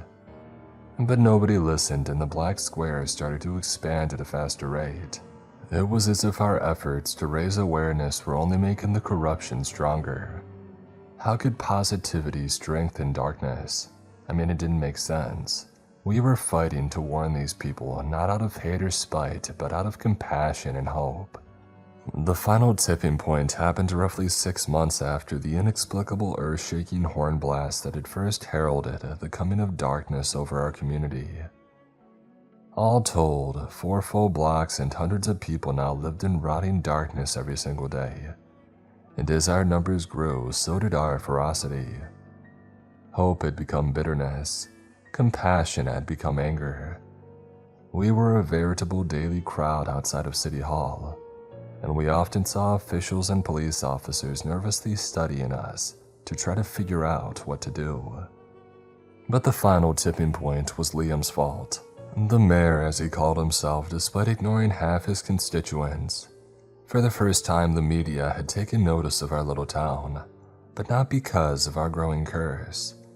Our economy had taken a dip because half our population spent all their free time huddled in fear inside their houses, and a film crew for a news channel in the city had become to do a quick report. I could tell the reporter had no idea what she had signed up for. She and her camera guy slowed 10 feet from their van and stared at us. I could see her asking the mayor what was going on and pointing at us. The attention brought forth boos and shouts from the people around me, and Idle next to me looked around nervously. With rage. Free Anton. With fear. The black square is growing. And with vehemence. You can't ignore this forever. The reporter regarded us for a moment and then asked politely, "Hey, clearly. Hey, hey." Our assembled dozen slowly quieted down and she continued, "What's going on here?" Too many people began talking at once. While she tried to decipher what we were protesting, some of us sent texts and made calls, telling everyone that a film crew was here. The citizens of the affected neighborhoods began arriving in droves, swelling our numbers from dozens to hundreds. The mayor made calls of his own, and one by one cop cars began to pull up. They had expanded the force in recent months because of us, and I guessed it was in preparation for a moment exactly like this one. "Well, hey," the reporter finally told us. "We're gonna do our scheduled interview with the mayor here, and then we'll swing back and talk to y'all. How about that?" We must have looked eerie staring at her like that. Nobody had offered us hope in so long that we hardly recognized the sight of it. Our crowd watched her ascend the steps of City Hall, fix her hair, and begin filming the mayor. She began by asking a few standard-seeming questions, but then she got to a question about the downturn in our area. "Mayor, isn't economic policy for the local industrial region a major portion of what you do here? Is any part of this the fault of City Hall?" Even from our distance, I could see his face change. His polite smile fell as his mask had cracked, and he swept a hand out towards us, directing the camera to follow. Quite clearly and loudly he answered, "It's really the fault of certain lazy demographics around here. Some people just don't want to work." The people around me reacted as if struck. I could physically feel their surprise, shock, and affront move through me like a wave. Ido grabbed my arm, and this was bad. A few shouted angrily. And clearly at his breaking point after months of our persistent efforts, the mayor forgot himself and shouted in response, "I'll go back to your trash communities and cry about it." Dead silence fell. Opposite of us, even the cops stared up the steps aghast. In one fell comment, the mayor had succinctly informed us that the local government would never listen to us. It wasn't that they couldn't understand, they did. They had seen it with their own eyes. It was that they didn't want to listen. They didn't just not like us, they hated us. But why? Why were we hated for having a problem that we couldn't do anything about? Yeah, we had clashed a time or two, but to hate us, I mean, why? We were fellow humans. We weren't trying to tear them down. We weren't trying to take away what was theirs. The cops had backed him up on it. How could they all despise us? I held on to Idol's body as hundreds of roaring neighbors charged forward around us. She screamed as I took several heavy hits from accidental collisions. The crowd surged up the steps as Liam ran with the reporter and her cameraman. The police ran after them, batons and guns out. The crowd pinned him against the large wooden doors of City Hall, but amazingly, the first 5 men to reach the mayor turned and held their arms out in defense of him. The crowd slowed, stopped, and clenched their fists against their own bloodthirsty rage, but no violence followed.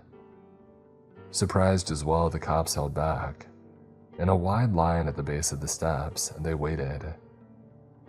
Those quick-thinking men at the front slowly urged everybody back, and Liam dusted his suit off and fixed his hair while he came to terms with the fact that he wasn't about to be beaten to death. The police put their weapons away and held up their hands peacefully, and they worked their way through the crowd until they were able to form a protective ring around the mayor and disperse the sea of people. "Go home," the chief yelled with relief, prodding individuals with a polite finger. "Go home, there's nothing to see here, go home." One man asked calmly, "Can we get Anton out of jail, please?" The chief nodded and turned away to make a call on his radio. Idol and I remained in place, still stunned that violence hadn't broken out. For a good 10 minutes, the bulk of the crowd dispersed, and then the reporter resumed her interview. She asked, "Would you like to tell us anything about this Black Square issue?" The crowd seems quite motivated to get someone to listen. Behind his protective ring of police, Liam gave a polite nod and said to the camera, "Oh, that's nothing, just a prank locals like to make.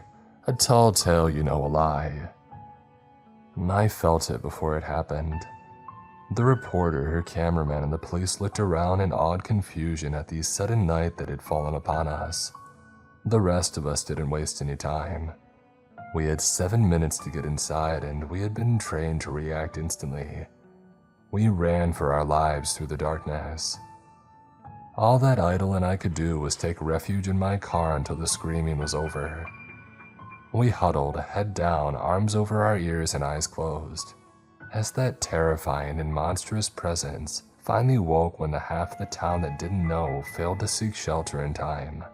The car shook and bounced around us as slow and enormous steps crashed their way past us. We dared not look or move. Our one hope was that it could not sense the two of us if we stayed separate from the cloying darkness and made no move or sound. Out on the steps of City Hall, men shouted and women shrieked. Some made it inside, that much I could tell. When it was finally over and the beast went back to sleep somewhere out in the eternal night, my headlights showed massive divots in cement and human-sized trails of blood that stretched down the steps and out of sight, as if an unthinkable number of people had simply been swept away by one giant, uncaring claw. In physical shock, it was all that I could do to turn the ignition and drive home.